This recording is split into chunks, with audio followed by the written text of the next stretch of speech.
Ah,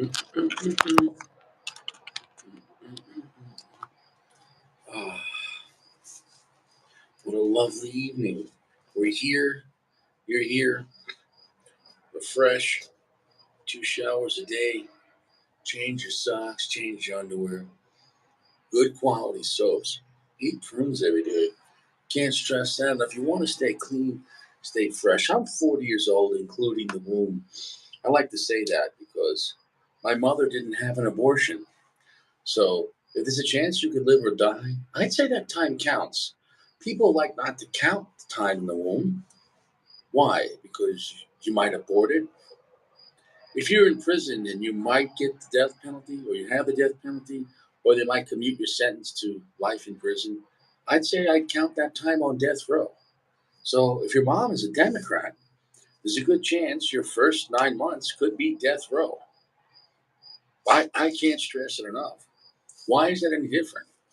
Why is that when someone commits a heinous crime and they get the death penalty and it takes them 20 years in prison, as opposed to an innocent child, or people would like to say a fetus, gets aborted? It's a fancy, um, unsatanic word to rephrase the word homicide. I, if a grown mother, if a mother kills her 1 day old baby that she named, it's murder. She murdered her child. But if she decides to have an abortion, it's health care. Now, look, you want to do that, that sin is on you. Just stop calling it health care. Imagine watching a new Godfather movie. I took care of that thing for you. What thing? You know, Vito. Oh, Vito, huh?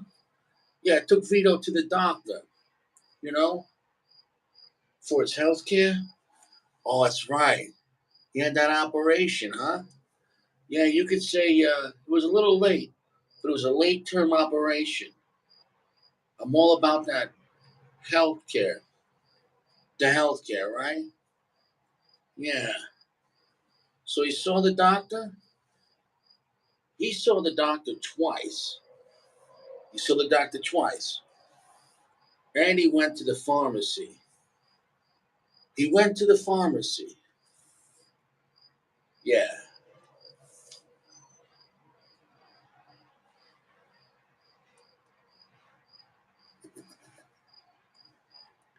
Nobody cares. Nobody cares. Here's what it is. Nobody cares.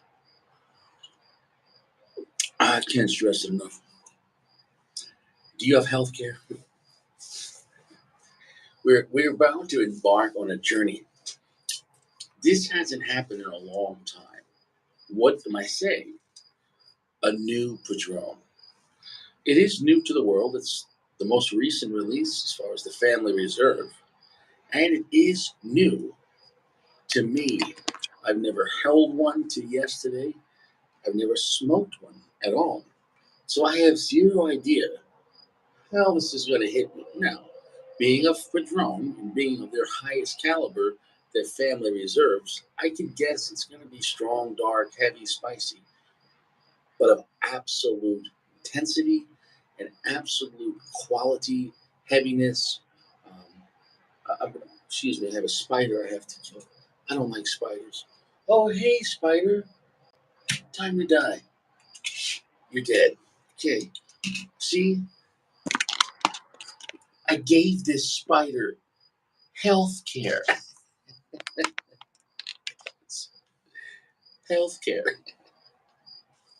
So, anyways, it is what it is. Nobody cares. The question is, well, what size is this? It feels like a short Toro, or it feels like a long Robusto. Maybe somebody here could get me the size. I'm guessing it's a Nicaraguan cigar. Maybe somebody here could give me an idea of the blend. I don't know. I kind of wanted just to go into this and enjoy it. As far as the initial impressions, the band is very nice. The cap is absolutely flawless. Compared to the 64 Maduro I had yesterday, This is a perfectly looking cigar. The 64 Maduro I had yesterday was rather sloppy. Great cigar, though, but rather sloppy looking. I'd say this is a 52 gauge if I had to guess. So it'd be interesting to look it up. The serial number is 023817. And I was born in 83 on the 17th day of December. I got that going for me. I know they're shadow banning my channel. I know they're not telling people that we're live because I speak some truths that might make people uncomfortable. Why? Is it uncomfortable that I speak for children? Is it uncomfortable? Healthcare? Hey, the wrapper is beautiful, oily, thick, slightly textured like a gritty sandpaper, like a 2000. It's nice. The foot, a pungent barnyard, and like a brownie smell. I really want to take my time with this. Exactly. So it's a short Toro. I really like the size. Interesting. Now let's get this thing cut up. I did, just for the information for the channel, I did leave this out yesterday and today. About midday, I did put it in my humidor at 62%. Um, but I left it out all day yesterday and today just to shed a little excess moisture to make sure that everything is going absolutely phenomenal today. So I have great expectations for this. I have very great expectations. And the reason why I smoked a Padron 64 Maduro last night and a 3000 Maduro is just to get reacquainted with the classic Padron mid tier and beginning of their luxury line. The 64 Maduro, you could say that's the beginning of Padron luxury, whereas their 3000 or anything in the 1000 series would be considered an entry level mid tier cigar. But I would not consider Padron 64 mid tier in price or quality. Hey, what's up, brother? This is a totally different. This cap is rather thick, and I want to be very careful taking this off.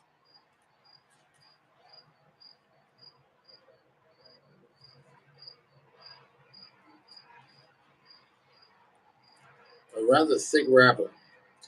I guess be mindful taking this cap off. It's almost a flat top, so you gotta be careful with flat top cigars. You don't take off too much of the cap. It's not giving you much of a bend where it's gradual. It's just kind of like here's the cap, oh, flat. So you gotta be careful you don't take off too much of the cigar. That sounds like a problem that nobody cares about. And it is what it is. Nobody cares. Well, God cares about you. I can't stress that enough. So, first off, Dream Life, from me to you, much appreciated. This is a much appreciated cigar, and I can't thank you enough. You're a class act, and anyone that donates to Richie is above and beyond. Just coming to hang out, hey, it's a great time. But people that donate, I appreciate it. You don't have to do it. Um, it's just a nice expression of your appreciation for the channel. So thank you very much. Really mean it. Thank you very much. So here it is. Yep. Quiet night tonight.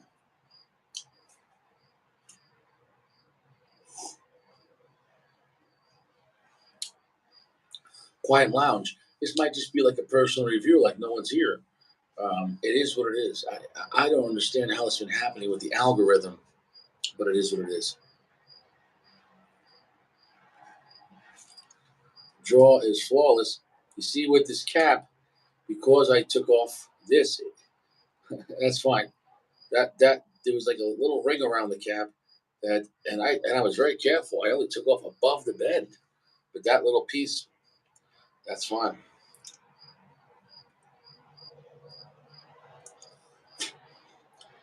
That's beautiful.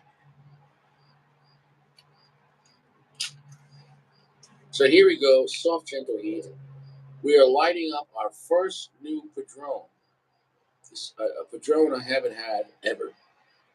And it's the newest Padron in the family reserve, the 96. Is this going to be a good cigar? That's the question. Is it going to be better than the Padron 26 Maduro and 64 Maduro? I purposely smoked the 64 Maduro last night. Just as a frame of reference, it just, it's a classic. It's probably one of the most popular cigars they make, the 64 Maduro. You get so much for your money.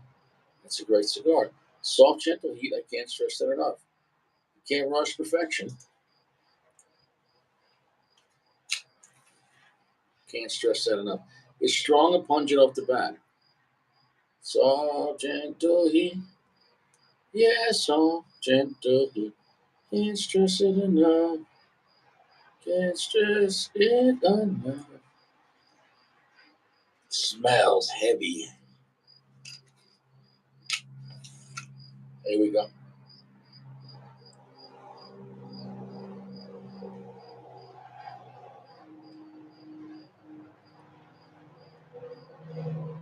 The cigar is round, but the draw is up to drone level.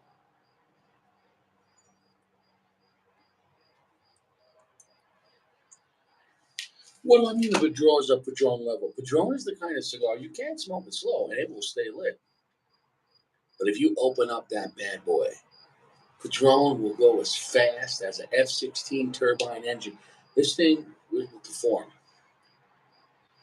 Padrons perform. That's one of the biggest selling points. The flavors are simple, but the flavors are phenomenal tier as far as the quality, and they're robust, and they're consistent. And you know exactly, I mean, it's of the level of consistency that you might be able to say, instead of something say, man, this guy's really consistent, you could just say, this guy's really Padron. You could replace consistency with Padron. Hey, how's that six sour? I'll tell you what, it's been really Padron for me. Yeah.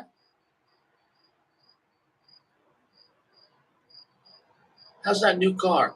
It's not so Padron.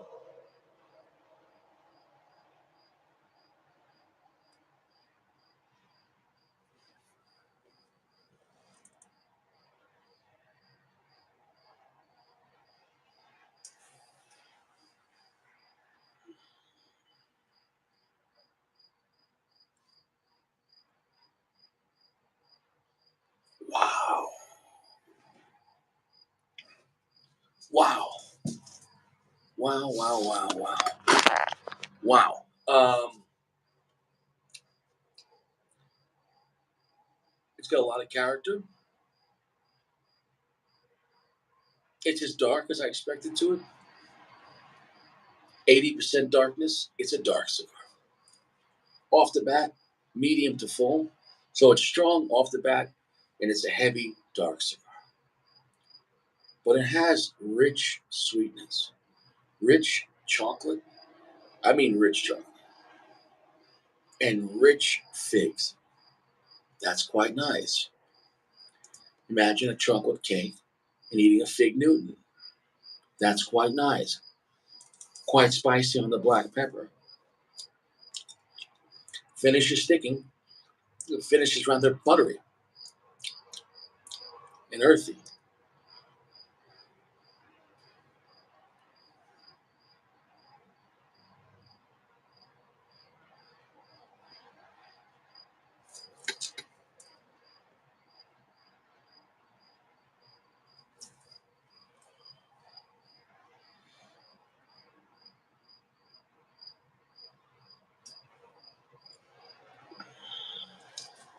Wow.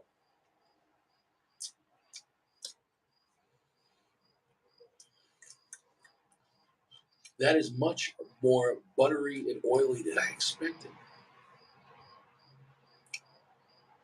Rather sticky flavor. But the classic darkness and heaviness in the chocolate and the black pepper spice is definitely very Padron. But describing the flavor is one thing, but how, that's like saying, Oh, this band has a guitar and a drum and a piano player. Yeah, are you talking about, I don't know, Meatloaf? Or are you talking about the Beatles? I mean, you see what I'm saying? So, you get what I'm saying? It's different. So, anyways, the sheer quality of the flavor of the cigar. The tobacco on this spares no expense. I don't know the price point on this, but I know these family reservers are not cheap. Could we say somewhere around the $30 mark? Maybe a little more? Maybe, right? It tastes like a very expensive cigar. It is very rich, very heavy. It's the quality level on this cigar is this is not a gimmick. Like, oh, whether this is 25 or 35 or 30, whatever. It's expensive, but smoking this, it is a very high tier cigar. If this cigar was $10, I would say, wow, this cigar is $10, and I'm glad. But it's way better than $10 because it would crush $10 cigars. So this is a phenomenal cigar.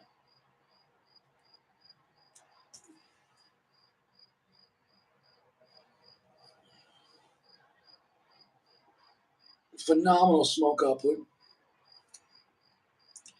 Phenomenal smoke output. Very heavy.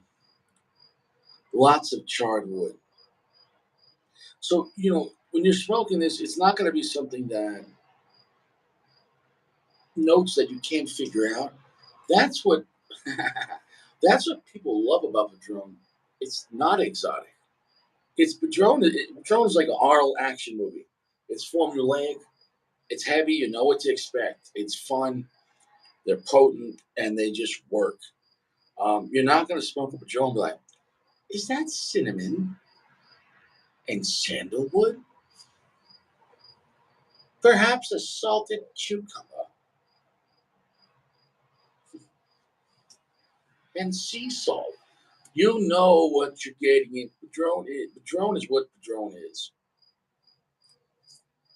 You know what you're getting into. There's just different levels of price Padron and different levels of care, construction, as far as exterior, how they look, and different levels of aging.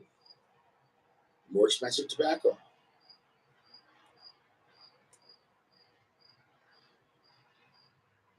But don't get it twisted. Just because this cigar has more age than the regular 64, this is stronger than a regular 60. This is a potent cigar.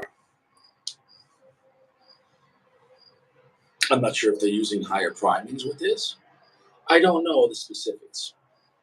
I cannot give you that answer. But I can tell you this. I have zero regrets smoking this as far as choosing this for tonight. I had a whole bunch of great cigars Dream Life sent me. I had a cigar left I could have smoked, the Sonata. And I said, no, I haven't had a new Padron in years, like a new Padron. And it didn't disappoint. Is it my favorite family reserver cigar? We'll put this way. It's better than a Padron 64, and it better be better than Padron 64 because it costs more money. All right, that's not an option. If this was not as good or equal to Padron 64, I would say pass on this because you can smoke a Padron 64 for like 16, 17, $18, depending on the size. That's not cheap. But these are going to be a lot more money. But is it better? Sure. But is it better equal to the price? That's subjective. Okay. If you're completely happy with a Padron 64 Maduro and you're getting them online for $14, then then you don't need to waste your money on anything higher because if you're completely content, yeah, there are better cigars than that. But if you were just completely content with that and say, I can't ask anymore. If I did, I'd be getting greedy. Then fine. But if you want to go to a higher level of Padron, is this a higher level cigar? It is. But is that necessary? Can you just be content with the Padron 64 Maduro? You can be. But at the same time, it's nice to see what they can do for more money. But it better be better for more money. And it is.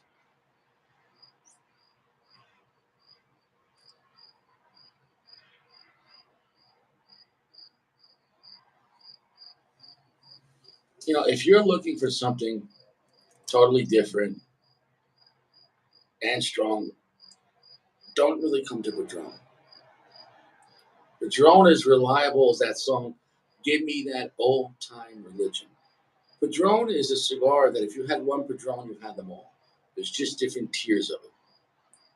I can't stress enough, but they do it so well. They're not boring. They're strong cigars. They're rich cigars. There's no lying with Padron. From the first puff to the end, their last third theory, all their cigars are in the last third from the first puff. A lot of other companies don't do that. Sometimes they do here or there, but not as a complete brand. Padron cigars from the first puff, there's no boring. Or there's no, but the problem is there's no buildup. And that is a problem because if you take other cigars like Fuente, it's like in the beginning and it builds up, and then for a climactic ending.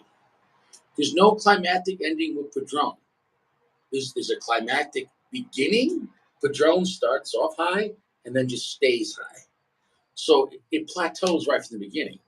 So if that might bore you because like, oh, I did such a consistent, strong cigar right from the first puff. Well, it is what it is.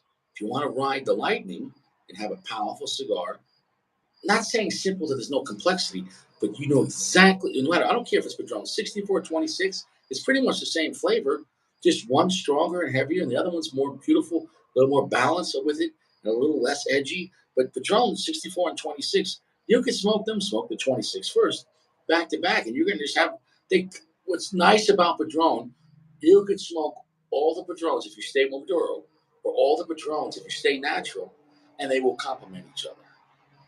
They literally like IKEA. They just snap on together. So I can't say that about any other brand. I'd say the entire brand is formulaic. Now that might bore you. To me, I'm glad Patron exists. I can't stress it enough. That I can't say about any other brand. That you could take the entire brand in Maduro or the entire brand in Natural and all their cigar. It's just the different price points and different levels of edginess or not edginess or strength too, but they will complement each other. Padron works with Padron. Padron does not work with a lot of other brands. Like, don't smoke a Padron and then have an Opus X. Don't smoke an Opus X and have a Padron. Padron mix great with Padron. And all Padrones mix well, all their performance is the same. High output. But if you notice, I'm smoking this slow because it's not going to go out.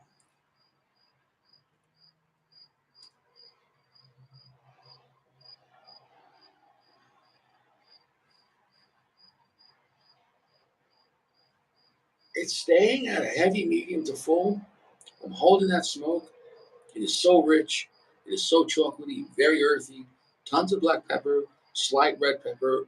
The mouth is very, very oily, very buttery, and the chocolate sweetness is sticking to it with earthiness, and there's rich charred wood. So none of this is flavors that you've never heard before, but it's at such a high level of quality that that's what you're paying for on these high level padrones. It's prestigious. The notes, the sound. Like if this was the sound quality. If this was a musician, um, you've seen other piano players, but this guy's very highly trained, very highly skilled, and it's the same song you already heard before, but now you're hearing it at a prestigious level. So that's the thing. Patron is not providing you something you never had before, but it's providing you something you had before at a level that maybe you haven't had before. Did you hear that? What I said? Patron does not offer you something you haven't had before, but it's offering you something you've had before, maybe at a level you haven't had before. Did you understand what I just said? Do I gotta say that shit again? Padron takes classic Maduros, in this case. It, they're just phenomenal from first puff to the end. Are there better cigars? I think there are a lot of other cigars that are equal for maybe less money, but the way they package their cigars, the boxing, the banding, the performance, the construction, Padron has everything down to a science. Padron doesn't do anything wrong, unless if you're looking for something exotic. Unless if you're looking for something maybe super scary. They don't do super scary cigars. like LFD, you know, or AJ. But they play within those lines of of strong cigars, powerful cigars that are perfect construction. The draw is always great. They lean to on the open side with the draw, but they pull. It's not like it's open and you're not getting anything.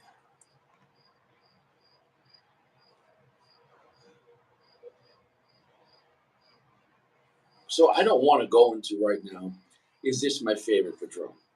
Or is this my favorite family reserve? Or is this, I could say this, it is better and a higher class cigar than the 64. However, the 64 Maduro is a high value Padron. It is the sweet spot of Padron. Padron 64 Maduro um, sells a lot because you get a lot for your money and you're going to have a great time. Now, for a little more money, you could get an even smoother, richer version with the 26. You know, for a little more money than that, you can get an 80th or a 90th, or you can get this 96. It's not necessary because there's nothing wrong with a 64, or there's nothing wrong with a regular 26 Maduro. Nothing. However, it's nice to see for a few more dollars the next level. Maybe it's a special evening, or maybe you're just feeling special. Maybe it's Maybelline.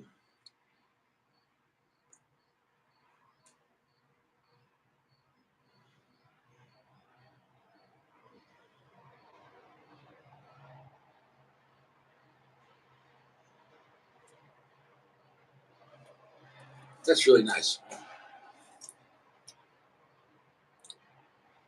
It's kind of funny smoking a Padron slowly. I'm smoking this Padron rather slowly. It's kind of funny. Me and my, I don't have a bonus hole. I do not have a bonus hole. Maybe you do.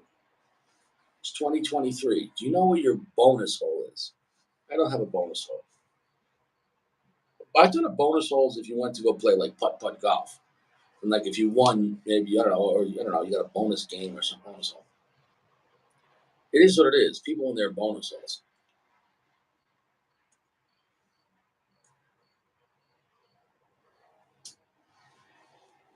Yeah, Sacco's all messed up. It is what it is. I'm sure he had a good time. Gio was losing his mind. PG is crying on the couch. I think Notorious is taking a break. Um, Big Firm, rest in peace. Um, Jeremy's warming the car up. Sacco's taking his nap. Yeah, this guy Josh is getting ready for the apocalypse.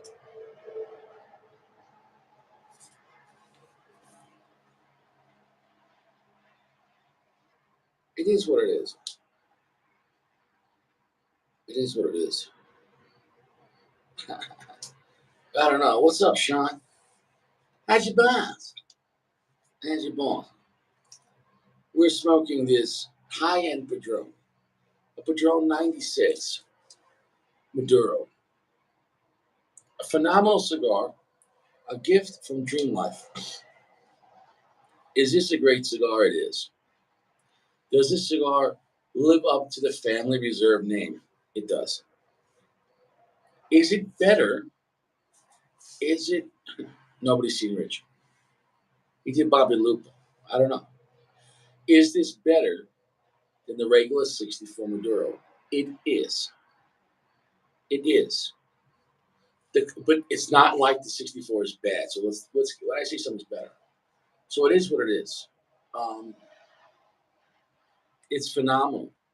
The 64 is a more value cigar, meaning it's a great cigar. It's a great Padron, and you get a lot for your money. You know, if you're getting it for like 15, 16 bucks, a Padron Maduro 64, it's phenomenal.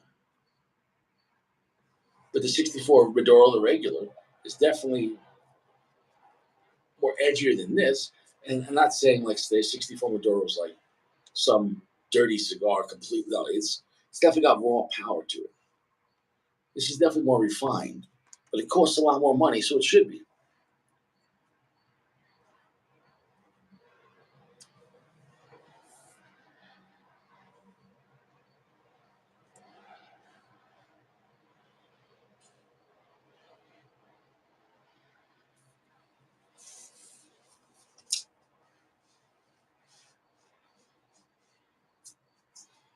It is what it is. Now, here's the thing: once you figure out Padron, what you're tasting in the beginning, you kind of could just sit back and relax, even though it's a strong cigar. But what do I mean? Because you're probably going to be tasting that the rest of the cigar. Like Padron is an honest cigar. If you don't like it from the first puff, you're not going to like it from the last puff. As soon as you let it up, that's what you're going to taste. It is what it is. Padron, it is what it is. From sunrise to sunset. And so if you enjoy a Padron cigar, that's what you're going to love about it. And it doesn't stop and it doesn't go away. It is the most consistent of all the companies when it comes to that.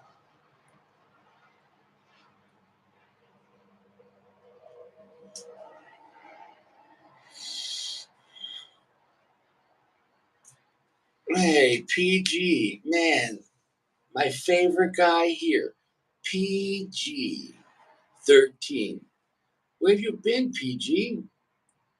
Come on, PG. I thought you were going to be here for 5 hours.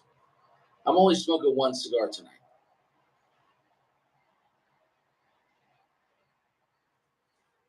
And once again, I'm glad Padron exists. I'm also glad other companies exist. So you just have to get into a mindset when it comes to Padron. Busy hustling. Don't get arrested, PG. PG's out there on the streets. He's like, I gotta do what I gotta do. Survive by any means necessary. You're like, shit. PG's got a Glock. No, we did not. However, we had a great time. I took him to Cabela's just so he could see what America's about. He couldn't believe I showed him the ammo section. And I was like, look at this. This is all ammo. And he's like, where's the bullets? He's like, they're all in the boxes. And he's like, these are real bullets? I'm like, that's real ammunition.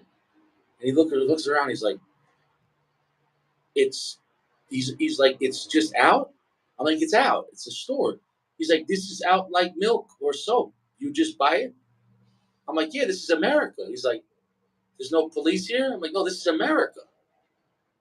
He's like, but there's bullets in a plastic bucket with a flag on it.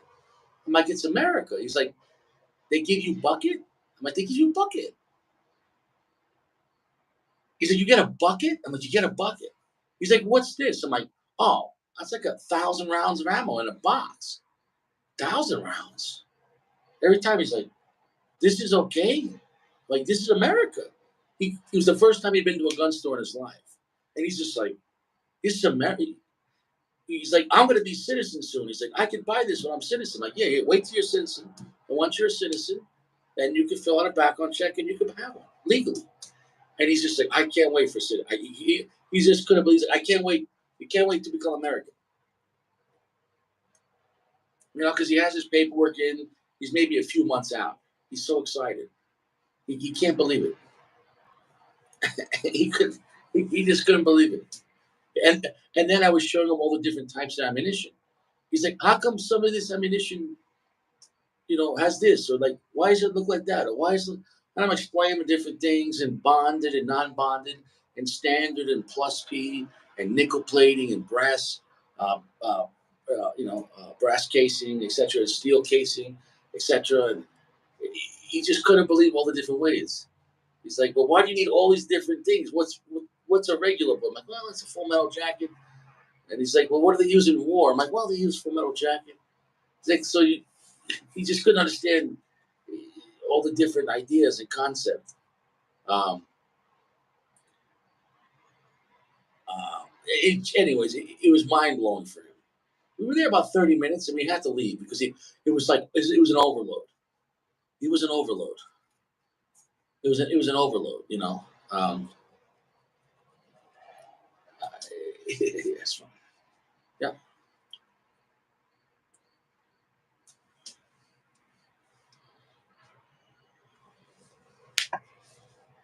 it was an overload for him. It is what it is.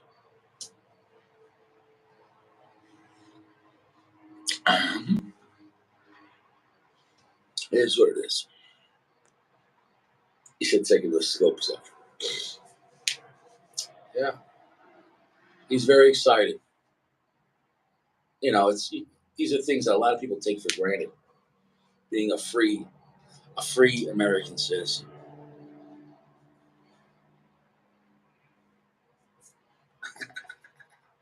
Yeah, I didn't even take him to like a Gucci store, or like a real, high end gun store where they have even cooler stuff than Cabela's. But Cabela's has enough stuff. I want to start him with the basics.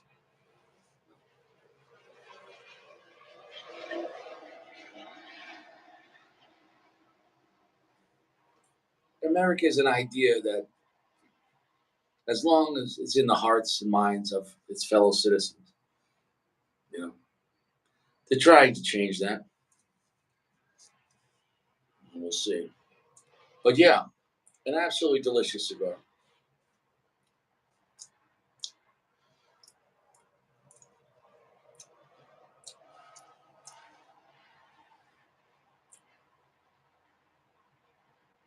PG's going to work. PG, where you going to work this late? You bartending?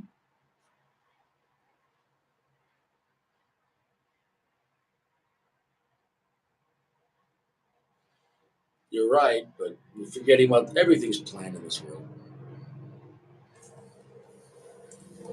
The evil people running this world, they got big ideas.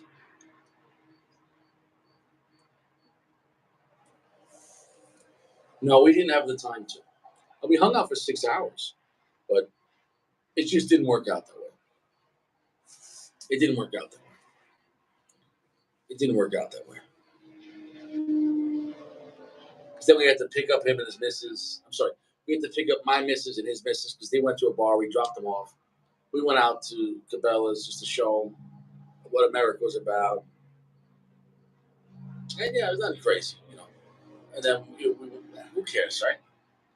And then we came back to our place and hung out, had one drink. Nice, PG. Well, best of luck with that. Best of luck. That's interesting. Where's Gio? Is Gio okay? Is Gio crying? Gio,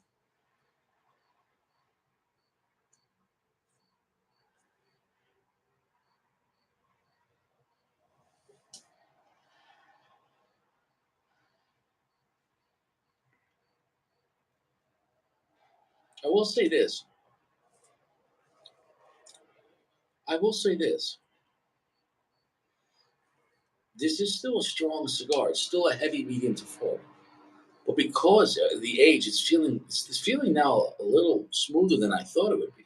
Like it kind of feels maybe a little less strength. You think it's feeling, but I hold the smoke a lot, and I can feel the nicotine on this. It's definitely a very strong cigar. But on the tongue, it feels smoother than how strong it is because of the age. I don't know the exact blend on this. I don't think they give out specifics, right? Like Padron doesn't tell you anything, right? Yeah, it's Nicaragua. That's it. And you're like, all right, what are you guys doing that other people aren't doing? It's better than Rocky Patel. I can say that much. It's better than every Rocky Patel.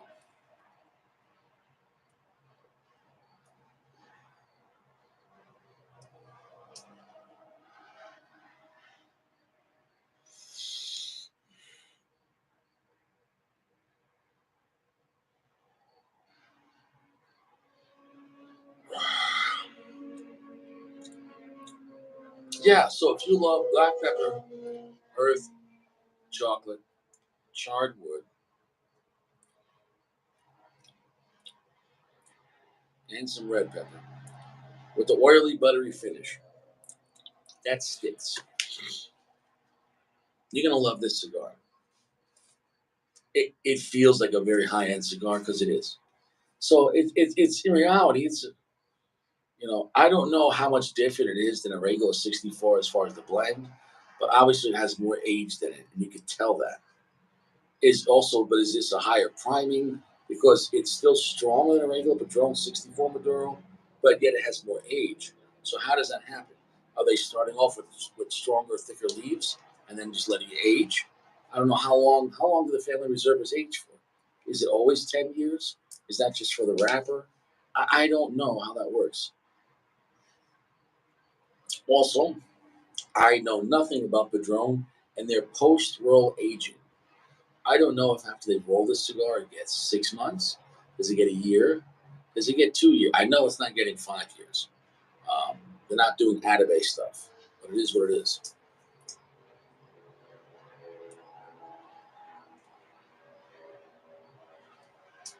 And we got a lot of lurkers tonight. I probably should have just did this as a review. That's my fault. It's not your fault. I really think that between the lurking and people just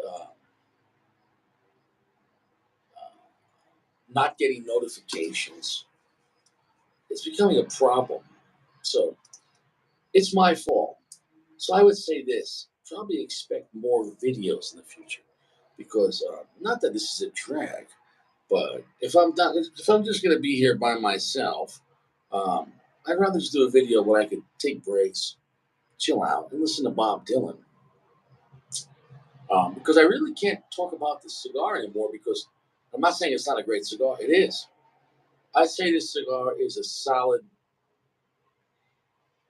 I can think about it because I'm negotiating between two numbers. It's a solid 4.7. I was deciding between a 4.65 and a 4.7. It's a 4.7. It's a phenomenal cigar. But if you're factoring in price points, it's not offering you a high value. Like it's expensive. But when you smoke it, you're gonna go, it's worth the money, but it's not worth more than the money. You get what I'm saying? No, it's not like you're not going, man, this was $30, but if this was $50, I would still buy it. No. You know what I'm saying though? Whereas a Padron 64 Maduro, if you got it for 15 and you said, but I would still pay $20 for it. So it's a phenomenal cigar. It's a high class Padron. You know exactly what you're getting into, and it's fantastic.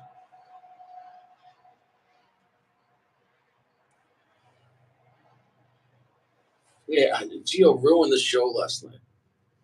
Gio ruined the show last night, and it is what it is. It is what it is. Gio, he he ruined the episode, and that's Saint Sacco. Funny thing about my beard is, like, I haven't shaved this goatee in like 3 months. I don't think it grows any longer. I think that's as long as it gets. It is what it is. I can't grow a beard. Hey, what's up, bro? What's up?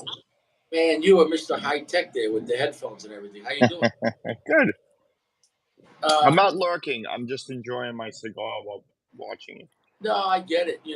In reality, and I'm going to say this. Understand what I'm saying? This cigar is a hard cigar to review. Meaning, after the first minute, you know exactly what you're getting. There's nothing else to say. Hmm. So that's the, and I wish simplistic, but not in a bad way. When you Hmm. smoke a Padron, the first puff, that's what you're getting the whole cigar. So if you love that, as a reviewer, I can say this is what you're going to get, Yeah. and I don't need to speak anymore about it. You know what I'm saying? No. Yeah. So the level of quality on it is a higher tier than a Patron 64 Maduro. So you Hmm. can definitely know it's a family reserva. You can feel a difference from family reserva and a classic 26 or 64. But however, you can also feel a difference in your wallet. You know, Yeah. you know what I'm saying? No, they cost Yep. more. What is the price point on this? Box is $30. Okay, so that's 30 out the door is actually reasonable for this, considering, let's say, a 64 is like, let's say, 15 to 17 and online, and let's say Hmm. 26 is probably what? 18 to 22 online, right? How much? Mhm. You have a regular lot of Padrones, right? Is that what they Mhm. go for? About that, yeah. Yeah. So in this case, for an additional, let's say, $10 over 64, and maybe $8 over 26, Mhm. you could have this family reserve. And I Yeah. think it's a phenomenal cigar that you could add to your rotation for nights you want to splurge on. You know what I'm saying, though? Right. Exactly. But when you smoke a 64 and you're getting it for like $14 or something, you're like you feel like it's a high value. You're getting a lot for your money, and that's Right. why 64 Maduro sells so much in volume. It's probably the most popular one, right? Is that the Yep. most popular Padron? That's the most popular for me. Yeah. As far as the My luxury, regular cigars is 64. right? We're not including My thousands. daily. The thousands, of course, they Yeah. sell more of the thousands, Oh but yeah, yeah, that's a budget cigar, which is yeah. fine. Mhm. But you know what I'm saying. For me, just like Hemingway starts at Hemingway. Fuente starts for me at Hemingway up, and Padron starts for me at 64 up. Not that I won't have a Mhm. 1,000, but what I think Padron, I'm not. If I came to your house and you said we're gonna smoke Padron tonight, Big D, and you pulled out a 2,000, I'd be like, all right, bro. I'm gonna be like, all right, why are you slum dogging me? You know what I'm saying? Like, and not that there's anything wrong with that cigar, but you know what I'm saying. If you have a cigar collection, the 1,000 is not the jewel in the crown. You know. No, no, no. I do have them. I the 1,000. Actually, I usually buy the 3,000. It has its time. Listen, you're going to the range, you're going Mhm. fishing, whatever. Mhm. You're taking a break, whatever outside. I think it's really good for that. Yep. I'm not. You're not going to take this fishing or something like that. Like No, no, no, no, it'd be disrespectful to the cigar. no. So I think as the Padrones go up in price, they go down in the usability. Like the Padron 64 is it's like the 9 millimeter of Padrones. Mhm. Not the most. Other ones are more powerful or better calibers for defense, but it gets the job done at a very economical price point. Yeah. Then you go to the 26, less economical, better, but depending how you feel about it. And then the family reserves are phenomenal, and they are Mhm. better, but you're talking about almost 50% more price. So, Sure. if price is the only factor, then no, it's not a high value. But if you said, what's the better cigar? Yes, this is better than classic 64 Maduro. Would Yeah, you agree? I agree. 100%. So if price was no option, if somebody said take a box, you're taking a box of this over 26. Yes. Yeah. So these are I think factors that are important when it comes to cigars. Mhm. Um, but if you're online, that's not bad. $30 a stick. Yeah. But I wouldn't just smoke that, just playing in the yard with the kids, with the Right. grandchildren. That's not that's a sit down, relax, sit back, put your feet up, and enjoy what you're having. Yeah. This And is one. that's what I like is that it's consistent all the way through. That's what I like about Padron. And like I said, if you stick with this is a theory I just invented tonight, but I thought about it and it makes sense. If you stick with Padron Maduro, you could Mhm. smoke any Padron Maduro and smoke a different Padron Yeah, Maduro and still have a good time. yeah, It would right. If you have a 64 to 26 in the same night, it's not going to yeah. upset you. It's not going to be like, oh my god, that was a bit like you can't do a Liga number 9 and then go smoke an Undercrown. I would not do No. that. No, Mm, you know, or I would mhm, not do a Fuente Opus X and a Hemingway. mhm, That's a bad combination. You know what I'm saying though? So mhm. the good part about say Fuente, all their cigars have a little more different range, and different buildups. So he plays with more things. Where Padron stays in a straight line, and if you Mhm. want that, you're gonna love it. You know what I'm saying though? 100%. So I like that they exist. It, I do I it do think that that 96 is a little bit stronger than all the other Patrons, though. The 95, I was gonna send you the 95, but it's much weaker because of the than size, 95. it's 60 gauge. It's too Yeah, fat. yeah. I never I thought you could hear the racetrack yeah. people. Dude, they're going to Boulder. Yeah, Mhm. fly, bro. Literally, it's a racetrack. Wow. At nighttime, man, people hit 120, 130. I mean, I should sit out here with a speedometer, just. I don't know what this cigar is made of. I know it's Nicaraguan, but I wish we'd know the year, the seed. I wish we would know the primings. I wish we would know the aging process or what they age it in. Padron is very secretive. Do you agree on that? Yep. I agree. Yeah. 100%. I've tried to figure it out. I can't find anything on it. And the question is whether you love Padron or think they're okay or hate them. Hmm. What, what are they doing? They are doing something different than other people to be that consistent, and not only consistent, but across all their cigars. How do they Hmm. do that across all the? Because you guys say, how are they making their cheap cigars and their family reserves across Yep. the board taste the same, but I mean, but at different. Yep. I'm saying it's like if you went from Johnny Red to Johnny Blue, they don't taste the same. You know what I'm saying? Yep. Though from the cheapest to the most expensive. So you can still kind of see, I guess, from the cheapest Padron to the best Padron in price, that it's kind of like the same concept, just of how much work do you want to go into it, how much age you want to Yep. go through it. But even through the aging, they don't lose that consistency, and they never lose the construction. Yeah, I Yep. got to give it to them on that. They all, Yeah. whereas they go with other brands, some brands within the same company. Oh, this one has a better, easier draw. This cigar has a tighter draw, and not that Yep. I don't mean tighter in a bad way, but just it burns slower. You know, Yeah. Padrones will smoke as fast. That's why I'm smoking this one slow. Yep. They will Yep. smoke as fast as you want. Yep. You know, you work in the airplane industry. The Padron, if it was a motor, it's a fighter jet. It'll go as Yep. fast as you want, and it Yep. won't. Never see like the Padrones blow up and destroy themselves. Hmm. And Padron is consistent over years. You'll get the exact same flavor over years of buying the same one. Right, and Same then Maduro, yeah, in all the other same. companies you might see variables on the Yeah. harvest or whatever. Yeah. And when I talk to guys in the cigar business, when they try to do is when they have good years with stronger tobacco, then they might use lower primings to compensate to keep the same, so it doesn't taste stronger. And or if they have weaker years, you know what I'm saying? They have to adjust everything. If you have a more rainy year, you get larger leaves, but they're weaker. Right. So so you might in that year you might have to use higher primings or maybe a little less age to Right. compensate. You know, and I don't, but I've never had that variable where I had a Padron, let's say 26, Yeah. um, and you're like that doesn't taste like a 26, Right.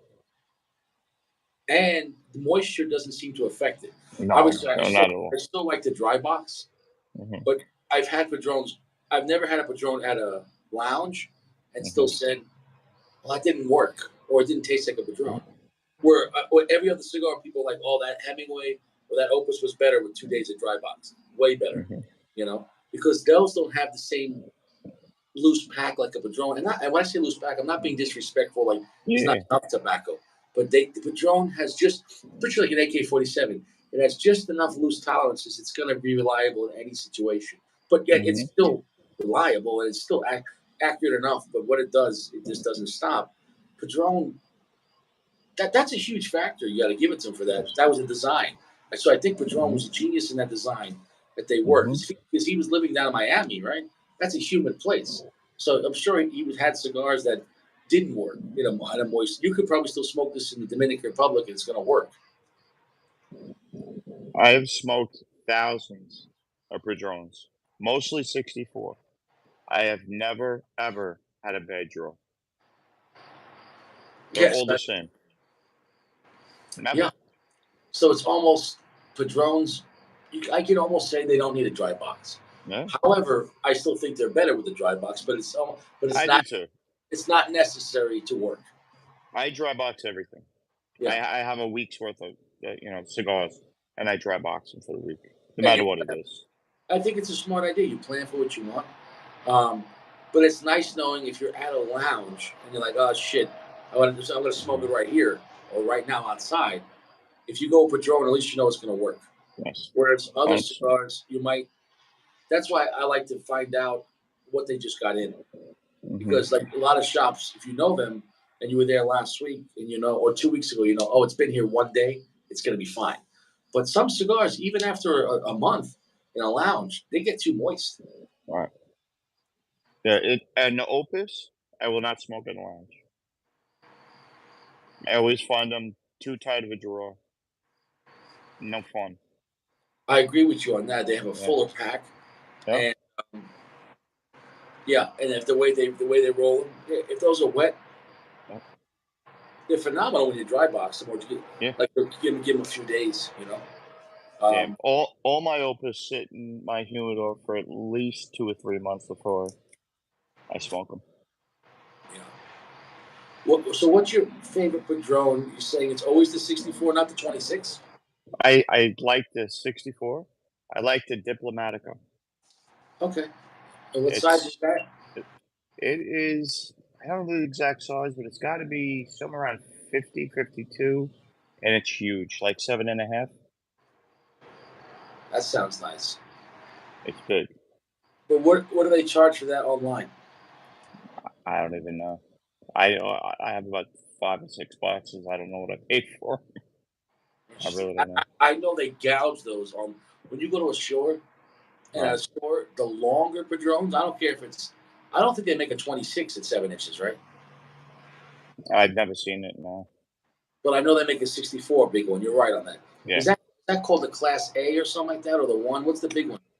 They have a big one. Um, I know there's an A, but I don't know if Padron is an A. I know Fuente is an A. But what's the? Well, I've had the Padron 64. What's the biggest Padron? The longest one? The 64. I think it's Diplomatico, I think. Okay, yeah, I've had it before. It's a great cigar. But they Yeah. gouge those. Like they sell those for $30 at a lounge. Mhm.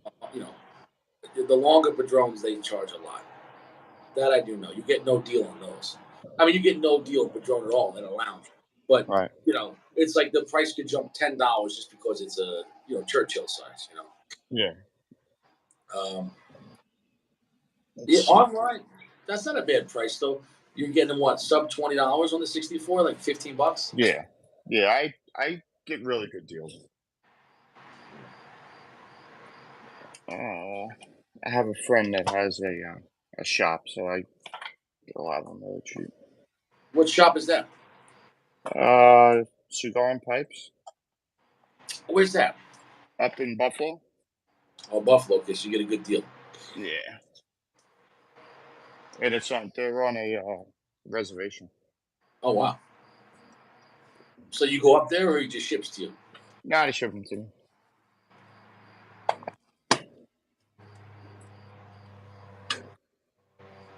Trying to find a Diplomatica that's not. Yeah, this is so great and so refined Let's see. that I'll you, turn you it on. really you really want to pay attention to it. Yeah. So Yeah, that's that's the Diplomatica. yeah, that's a great cigar. I've had that before. Oh, it's fantastic. That's my favorite. So it's got to be. Let's see. It's got to be about 7.5. Yeah, that's a pretty big stick. Yeah, Yeah, that's a big cigar. that's my favorite. When my birthday comes, Yeah, everyone buys me a box. that's a great cigar. And you understand what I was trying to say about the 64 Maduro, that as a man, you can always say there's always something better, right? But you could say, I Hmm. am completely content with that cigar. I think the 64 Maduro hits a spot where you're like, I'm good with the cigar. Now, so you could get better with the 26, but it's going to cost more money.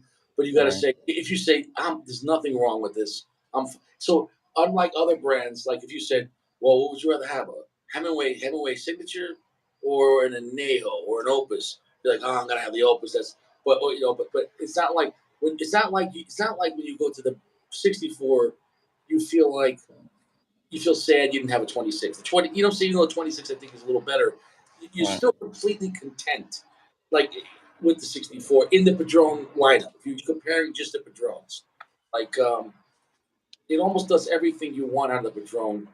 And some people actually I know prefer the 64 because I do. it's a little more robust. And I say Mhm. a little more. When I say it dirty, not in a bad way, but just a little. Mhm. It's a little more graininess compared to the 26. And some guys actually like that better than the 26. They feel like it's not just flavor, but if you feel like it hits you a little harder, they Yep. like that better about the 64. Yep. It's, I definitely like the 64 a little bit better. but That's is why that most of my boxes are 64s, and I find them to be a little bit stronger, a little bit more flavor. Yeah, but That's what it's I like but about they're not as smooth. I feel the 26 is smoother though. it. Oh, absolutely. Yeah, it So is. it depends on what you're looking at. You know what I'm saying though? Mhm. I think the 26 is beautiful, and that hits like oh, it's more refined and it is classier than the Mhm. 60. Oh, yeah. But at the same time, it depends on if you smoke a 64, you might be missing the beauty of the 26. But if you smoke Mhm. the 26, you might be missing the power of the 64. And it's Right. not you're not talking about 50%. It, No, it's it's so minimal. but it's close enough that you realize a small difference makes a difference though. So I just I just tell people if you want the more power, get the 64. If you want Mhm. more beauty, get the 26. But they're both Mhm. powerful and they're both beautiful. But Mhm. you know what I'm saying though, it's the difference is this though. Is if they were the same price, which one would you choose? They're the same price? And Probably the not 60 probably the 64. interesting. Okay. So Surprisingly, yeah. It's that little edge of the little flavor, that little bit more strength that I like about it. yeah, I can see that. So yeah, that's why I said it hits the sweet spot Yeah. where you know especially if you're going to smoke one cigar, Mhm. if it hits you a little harder, you feel like you had I don't know. So even though I say that I still believe that 26, if we're just comparing, I believe it's the better cigar. But if you're going by Mhm. just the fact of if you want more power, the 64 Mhm. wins. It's got it, yeah. You know what I'm saying though? So Don't get me wrong, I love the 26. yeah. Absolutely. I like all Padron. Now And, if they made a stronger version, I wish they would. I wish they had made like a 20 anniversary of the right. 2026. I'm sorry of the 26. If they made a Mhm. higher priming, that would be exciting. If they Mhm. made a just slightly stronger version of 26 with the 5 years of age, but just a higher priming, that would be phenomenal. Mhm. You know, then that would be interesting. It's gotta come sooner or later. Yeah. Sooner or Or later. I wish they would mix it up. I wish they'd Mhm. mix the 26 and 64. Like take that beautiful wrapper from the 26, but put Right. some 64 filler, with the younger filler. That would be exciting. Mhm. But I don't think it's going to happen. No. I guess, as Ghostbuster says, don't cross the streams. You gotta, just as the drones, you gotta say are so consistent. I believe the brand is very consistent. I believe that they don't throw caution to the wind. They're not like CAO or Camacho, when they're like, or other like, or Rocky Patel. Let's see what happens, or throw Mhm. this out. You know exactly what Padron's doing, Yeah. and last year they came out with a 95. This year's a 96. Mhm. It's probably a 90, 97, or Mhm. the next year 98, whatever it is. You know what I'm saying though? And so as a brand, even though they're not called My Father, Padron is completely dedicated to their past father. Right. To Jose Padron. Right? The whole brand is dedicated to him. Padron is completely dedicated to the father, even though they don't say the name. Whereas Mhm. my father has other cigars like the Bajou or what's the one, the Promessa. So it's not like my father says my father in name, but Padron has my father in a sense dedicated to his life, like Right. So like is what he was born in 26, right? Yeah. And then etc. So I mean that you got as far as that, who's the most family orientated brand? You have to say kind of Padron, Yeah. not just in name with the family name, but the way they dedicate everything to his father. I don't see. Every I everything I is. see in the future though, because eventually the family you have to move on to the future. Right. Are they going to start dedicating Padron cigars to the son? And what's his name? Orlando? Or what's his name? Well, the father was Orlando, right? I get that confused. Who's the son now? Um, I knew until you asked. You know what I'm talking about? I know what you're talking about, though. Yeah. So it'd be. I mean, I'm sure that he has to make his own cigar though, and dedicate to him. Why not? Right. He's Yeah, getting. oh, it's for He's got to sure. be. He's got to be in his 50s, right? Mhm. So he's probably born in what, the 60s. That's it, George. George. Right. So yeah. So Yeah. Jorge Padron, yeah. So Yeah. Boy. he has to dedicate a cigar to him. I don't see why not, and that Mhm. would be exciting. I'm sure his father, just like Carlito has cigars named after him because he carried the brand. He still dedicates things to his father and his Mhm. grandfather, but you know, time has to move on, and you have to, eventually. But does is his children part of the brand? Like his daughter is, right? I know most of his family are part of it. I saw a video once where the whole family was part of the whole, between the sales team and packaging. His whole family's involved. Yeah. Yeah, It's like that with Fuente as well. yeah. I think Fuente. What I like about Fuente, they take a more artistic um, reach, I guess, in saying Mhm. they're more willing to do some odd stuff, like Right. cigars called rare pink or sophisticated Yeah. hooker, Mhm. or or taking their best cigar, the Opus, and you know what? Let's put a Maduro wrapper on it and call it an Ajo. Why not? Mhm. Saying an aged in cognac barrels. So I would love to see a Padron 26 with an Ecuadorian Sumatra wrapper, Mhm. aged in the cognac or whatever. But I don't think they're going to do that because I think Padron just goes in a No, straight. it's not gonna happen. Yeah, Padron is the kind of guy that if you knew him at work, doesn't look at another woman. This is his Right. wife. Goes home every night, has a meal with his wife. They go to church on Sunday. They take vacations at the same time of year. Like it's the kind of person you're like, oh, that's boring. But then you got to say sometimes you got to go. They have their life figured out Right. to the fucking T. This is the Right. kind of person that budgets his lunch money in his paycheck. Like he sets aside like $6 a day. This is what I get. That's it. And he's completely content. And Yeah. you gotta admire people like that are very structured. You know what I'm Right. saying? You know? I can't wait till we see more blends out of Fuente. It's gonna happen. Like the blend in the pink. I love that blend. I And I think the rare pink, if that was just so more available and not gouged, Mhm. it, I'd be even more happier because I wish that was just available at every lounge, like the Hemingway Right. is. Because that only should be a $14 cigar. Yeah. And I've never seen a cigar gouged like that. Meaning the ratio, because that's a Yeah. 14, that's a $12 to $14. It's a Hemingway. Mhm. So how much I've seen them people saying $50. That's insane. It's insane. I have 2 boxes of every size except for the sophisticated hooker. I only have 2 cigars. Um, I saw them when I went to Corona. They had 5 packs for $90 of the, work of art size. That's crazy. So what are they talking about? 20, $18 a stick? That's still too high. Yeah. But I'm sure that there's more gouging than that. I mean, Yeah, somebody said they saw rare pinks for $50. that's crazy. I pay for each box about 300. How many are in the box? Some have 20, some have 25. And then there's that, what is it? Queen something. It's a big fat one. It looks like that one by Drew Estate. That's like the pig. Yeah. They have one like that. I think there's 20 in that box.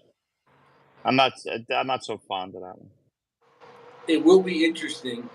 It's too large of a gauge. Is Fuente going to just make new shit? Hmm. I've already talked about this. Or are they going to have new blends for Nicaragua? Or are they going to be not the sellout route, but are they going to say Opus X Nicaragua, Anejo Nicaragua? Like at the same time, I have no problem with that either, though. And are they going to go full Nicaragua, or are they going to mix some of their stuff half and half? Time will tell. Yeah. I think it's gonna be a mix, but who knows? This would be like my father building a factory in Honduras or Dominican Republic.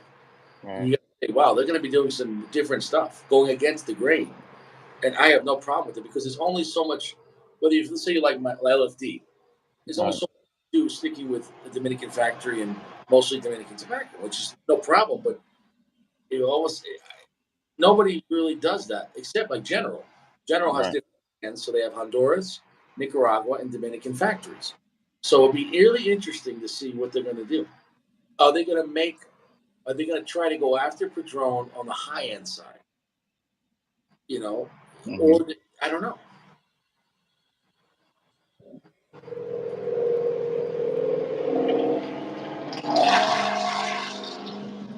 Time will. Oh, I don't know. I don't know. I don't know what the answer is on that. What would yeah. you like to see out of Fuente on the Nicaraguan side? What would I? What was that? What would you like to see though on the Fuente on the Nicaraguan side? I would like to see a lot of the Opus X a little bit stronger with Nicaraguan tobacco in it. The Opus X. Pro- Even the regular Opus X line. I really enjoy the regular Opus X line. That one I sent you, that's a double Corona. It's a pretty long smoke, but a little bit amped up. I would like it. The question is though, because their Opus X claim to fame is it's a Dominican Puro. Yeah, Them to make a Nicaraguan Puro, you could do that, but it's gonna you need a lot of age, and it's yeah. not gonna be that magical No, Dominican. it's not. So how I'm sure he's gonna be playing with those blends, but it's gonna be a different party. You know what I'm saying though? Yeah, Time I don't want to see them just make cigars that are exactly like Padron yeah, because that's what Padron does, and I'm not saying it's gonna be a bad thing either, though. I'm not trying to yeah, complain, but Fuente's touch on Nicaragua. I don't think he's gonna make a bad. I don't see Fuente really making mistakes. yeah, You know? yeah. So the problem with Fuente is this: the secondary market, and Mhm, then we get fucked on the gouging, and Fuente we mhm. get fucked on the hype because if lounges sell out real quick, what happens? You're gonna have to try to get them a secondary, Right. and you get screwed. And you know you're gonna get screwed when they first come out. Yeah. The only way I get what I get is because I know somebody that has a shop. Right? Otherwise, you can't get them. Can't get them. Or you pay $600 for a box of rare paint. Yeah, and Uh, I'm not gonna do that.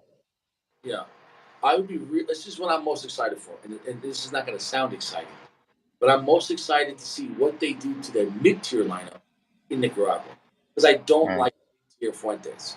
I don't like. No, neither do I. I So don't even know anybody that smokes them, to be honest with you. Obviously, someone does. They make them, but I think a lot of newbies smoke Chateau, Connecticut. You right. know, so it's not for me. I don't like. No, they're too plain, too bland.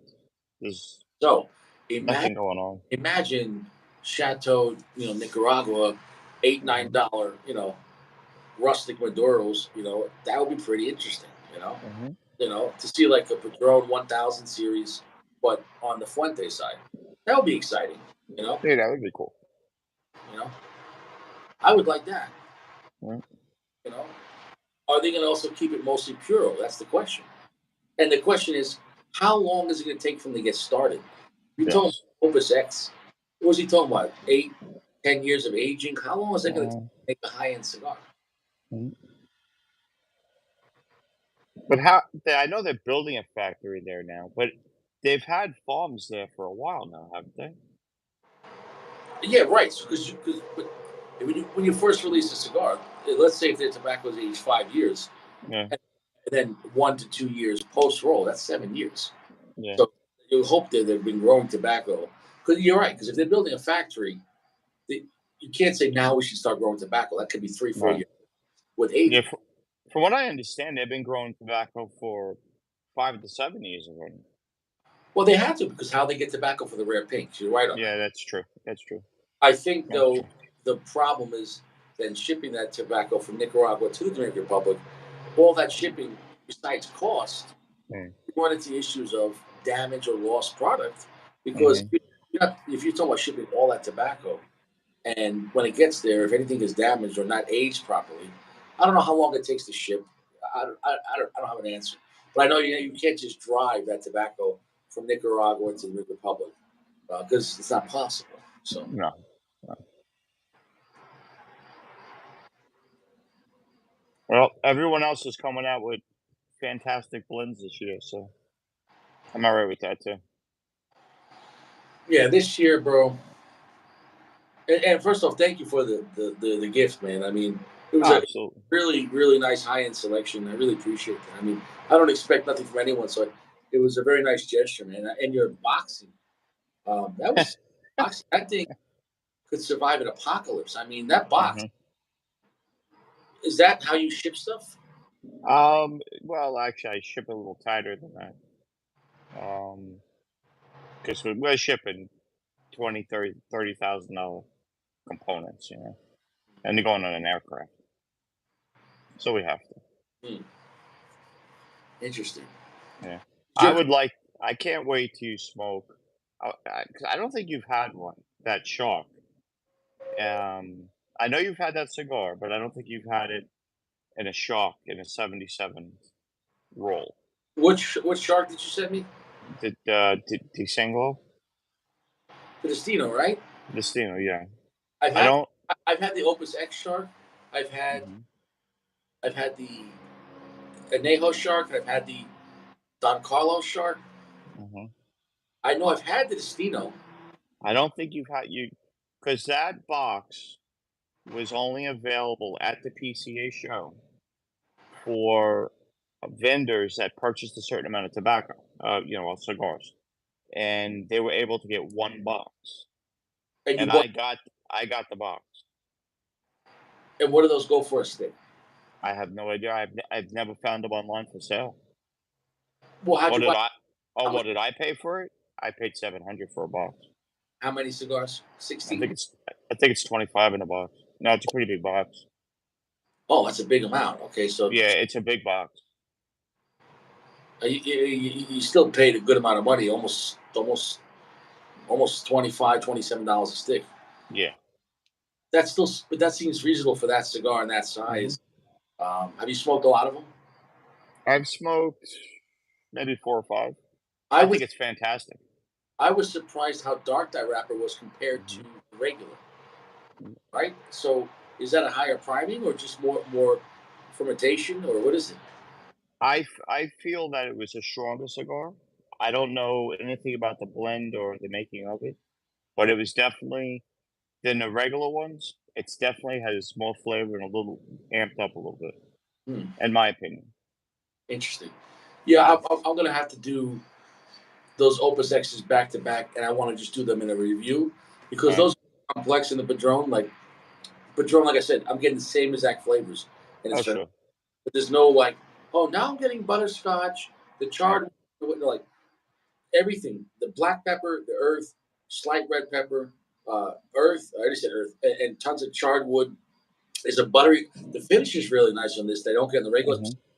It's a very buttery, like a sticky finish at the end. So it's definitely it feels like a classier version of the 64. It's Right. definitely more refined. Uh, Mhm. it's fantastic cigar and tons of chocolate. So it's a really nice cigar. But you understand what I'm talking about when I talk about flavors. There's flavor, but then there's the quality of the flavor. It's kind of like Sure. it's like buying something like a chocolate bar, 7-Eleven, Yeah. and going to Yeah. Whole Foods and getting like a really expensive, like Mhm. small. Talking about like Yeah. it's a real difference of quality. Mhm. So if you enjoy that, yeah. But some people, if some people don't taste flavor, you're wasting your time smoking expensive cigar. If you just say, Right. I don't know what I like my friend Johnny Stash, he loves cigars, but he's like, oh, I don't even know what flavor is. I just like the cigar. I don't like Right. it. Like, oh, like, and I respect that he's being honest. So for Yeah. him, he could smoke a 26 or 64, and like you'll be wasting your time with the Family Reserve because it doesn't. Yeah. If you can't process it, you know what I'm saying though. Mhm. And why do you think that is with some people? They don't. I don't know. I have a special box of cigars for people like that. They get the 1000 series. They get the stuff that came in my sample packs that I don't wanna smoke. That's for them. That's and they love them. I Yeah, gave someone it's a cigar I personally don't like. I know people smoke them; they like them. The Zeno, yeah, with the one with the yellow label. yeah. I personally didn't care for it. It was too mellow for me. I Did you, gave it to somebody tonight. He thought it was fantastic. Best cigar he's ever had. yeah, and I'm that's like, kind yeah, of or if you take the band off, it looks better yeah, because yeah, the band I felt was very disrespectful. Like yeah, because they put just Z on the front and then yeah, Z yeah. kind of like we don't want to advertise. Imagine a Patron saying Patron on the back. So you look at you don't even see the name. I don't understand that. Like, Mm-hmm. because I feel like with that cigar, because it's so inexpensive, Davidoff is like, we don't want to. There's nothing on that says Davidoff. They don't, Mm-hmm. you know. To Uh, the same guy, the last time we were hanging out, I don't remember which one it was. It might have been the judge. So one of my friends gave him a cigar to smoke. I think it was the judge. And he's like, "This cigar was so much better." I'm like, "Really?" Okay. he's a newbie, so I mean, Yeah. you don't want to waste the cigar like this. I mean, the construction on this was phenomenal, and I Hmm. smoked this cigar slow. I mean, because Padrones burn fast, Yeah. so I've been here 80 minutes, and I got a lot of time out of this. It's probably gonna be closer to 2 hours when I'm done. That's a Right. lot. Yeah. Padrones do an hour less. Like, you know what I'm saying though. So it's not. This was around Toro, but like, um, even though this is round, it still had that Padron burn. Which other companies, if you go from box press to round, it's a Yeah. different. Changes. So they have that shit down to a science. Yes, Uh, they do. but I know some people that don't like that. They go, Padrones burn too fast. So if you don't enjoy the performance out of that, then it doesn't pay for them. You know what I'm saying? So it's Yeah. to me, like I said, if I'm in a Padron mood, nothing else will do it than a Padron. But if I'm Yeah. not in the mood for Padron, then Padron was a bad choice. So you kind of have to. Um, Padron is kind of like one of those movies that whenever it comes on, you have to watch it. You've been there Right. before, and like watching Goodfellas, like, oh, I've seen this before 100 times, but it's always Right. good to come back. It's like you know, I think in this crazy world where things are changing and people are identifying as cats, it's nice coming back to a cigar and I go, oh, I remember 2014. That was a good year. You know, oh, that was a normal year. You know, remember when they weren't having stripping Jesus outside of a baseball? Right. Oh yeah, wow, that was a good time. Where people had some decency and respect. Yeah. You have to, if you smoke a Padron, you have to know how to work the cigar. Otherwise, you're smoking too fast. It would never go out though. You could put it down, go inside, make it dinner, and come back. It's still gonna be lit. Yeah, yeah. That's the other thing too, though. It's that people they smoking too fast, but if you, I'm taking my time and it didn't go out. You know what I'm saying though? And not only did not go out, other cigars might not go out, but that it falls behind. Nothing. Yes. I've never had to touch up a Padron. No. So I mean, now real cigar smokers that pay attention, that might mean something. But to a regular person, Hmm. like if it doesn't mean anything, then don't waste your money on a Padron. Then, Yeah. you know, Yeah. uh, do you smoke Liga? I smoke liquor. Yeah. Which one? Just the Liga 9.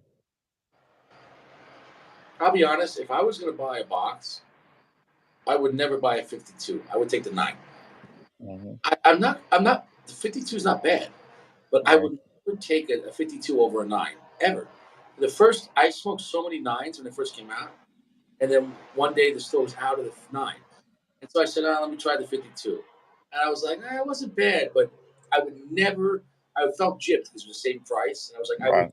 never want the 9." What wrappers on the 9? I don't know. And on the 52, I don't know. I don't know. Is that a Habano wrapper or I would have to Google it. I don't know. I don't know. you know? I'm not I sure. I guess the good thing is if I do go back to a 52, I don't remember it and I don't have that much experience on it as the 9. So it Right. would be a nice cigar to come back to and be like, why didn't I like this cigar as much as the 9? And at least Right. review that, and but what's its strong Hmm. points. And so I always like come back to a cigar that I don't, let's say, necessarily like. So at least I Right. can recommend to what you would like about it if you like this kind of stuff. You know what I'm saying though? It's like it's interesting smoking a cigar, even if it's not for you, to find Hmm. out what the strengths are. You know what I'm saying? Or what the qualities are. I've come back to many cigars I didn't like and end up liking.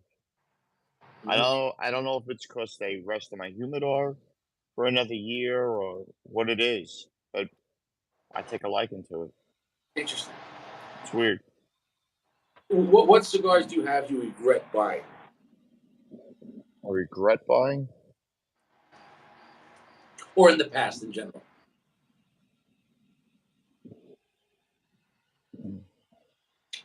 Well, I did buy some Gurkhas once. Which one? I don't know. It was like a 5 pack. It wasn't none of the Cellar Reserve or any of those. It was when they were like big. You saw them everywhere. I didn't like one. I don't like. There's no Rocky Patel that I like. I I've tried. I don't like them. bro, but I don't know guys that are into Padron, Davidoff, high end Fuentes, you know, nicer Espinosas or higher end EP Carrillos, serious cigars. I don't know anyone that's doing that and goes, and I have like 10 boxes of Rocky Patel. I don't know anybody. So who is then collecting Rocky Patel? In my opinion, it has to be like, is it guys that are using Axe body spray? Is it like the bros that like, Hmm. you know, like, you You, know, Alec Bradley. I haven't really found one that I like. You know. I hope, I hope that General in the future has different plans to make some better blends. You know what I'm Right. saying? Maybe not though. Maybe right now the guy told me from General they're going to keep it as is because they have their people that buy them. And even though I don't smoke them, some newbies are smoking them, and Right. them and a lot of their more mid tier stuff for $8. I'm like, no, I'd rather have other cigars at the same price point. Like it's Right. not close.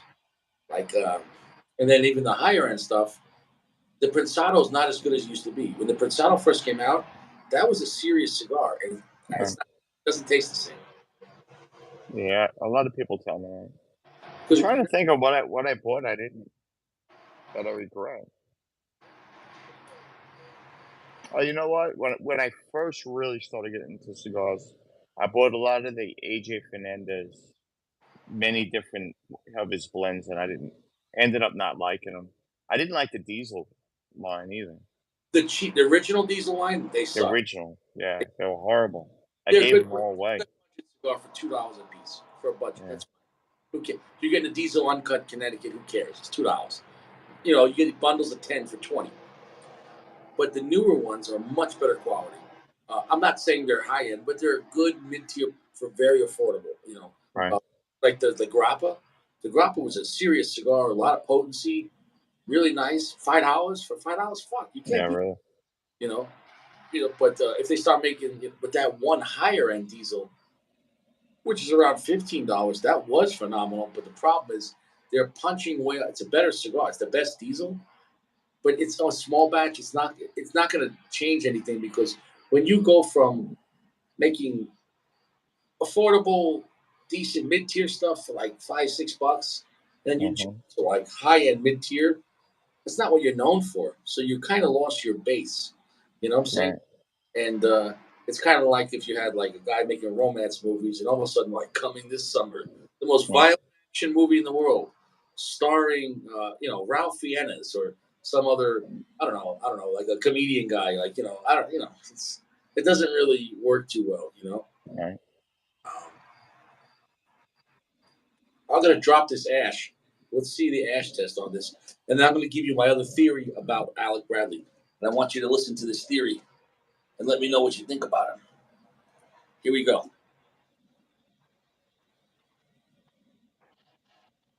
Looks heavy. Yeah.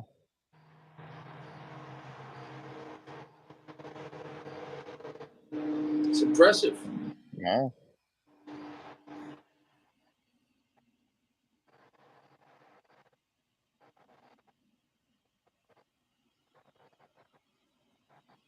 Huh. What? You made my lights go out. I made your lights go up. Alexa, lights on. Alexa had a heart. That was a beautiful. That was a classy Astra. I thought Geo called. You lost me.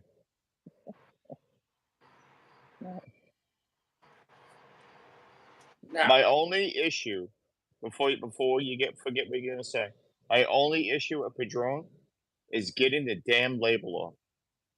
It drives me crazy. The second band, the one underneath, the serial number it was very it tough. drives me crazy. That is, and it doesn't. That's my only complaint. It doesn't like to slide. It's all really tight. So even Yeah. the whole sliding of the band, Mhm. that company with Padron, those bands are on tight. You got to their Yeah. quality controls. You never see those bands on like a little cockeyed. Yeah. When it's a little cockeyed, it's easy to pull off. But it's Yeah. now about Alec Bradley. Check this out. I look at it this way. A general told me the reason why they split it up, General and Forged, they gave Mhm. Forged like 6 brands: Bolivar, Partagas, Sancho Panza, which the industry did. Sancho Panza is great. Try the Sancho Panza Double Maduro. Just buy one. It's a great Mhm. tier Maduro that has a lot of potency and better than the price point, $8. In Long Island, they're selling like hotcakes because you're like, it's not a Right. bit. It's $8, and it was redone by Matt Booth, and so it's better than the price point. And they have other brands that Bolivar, Sancho Panza, Partagas, and like I can't remember the other one. Oh, La Gloria Cubana. So the other Mhm. brands that aren't their main brands, but they sell a lot. Right.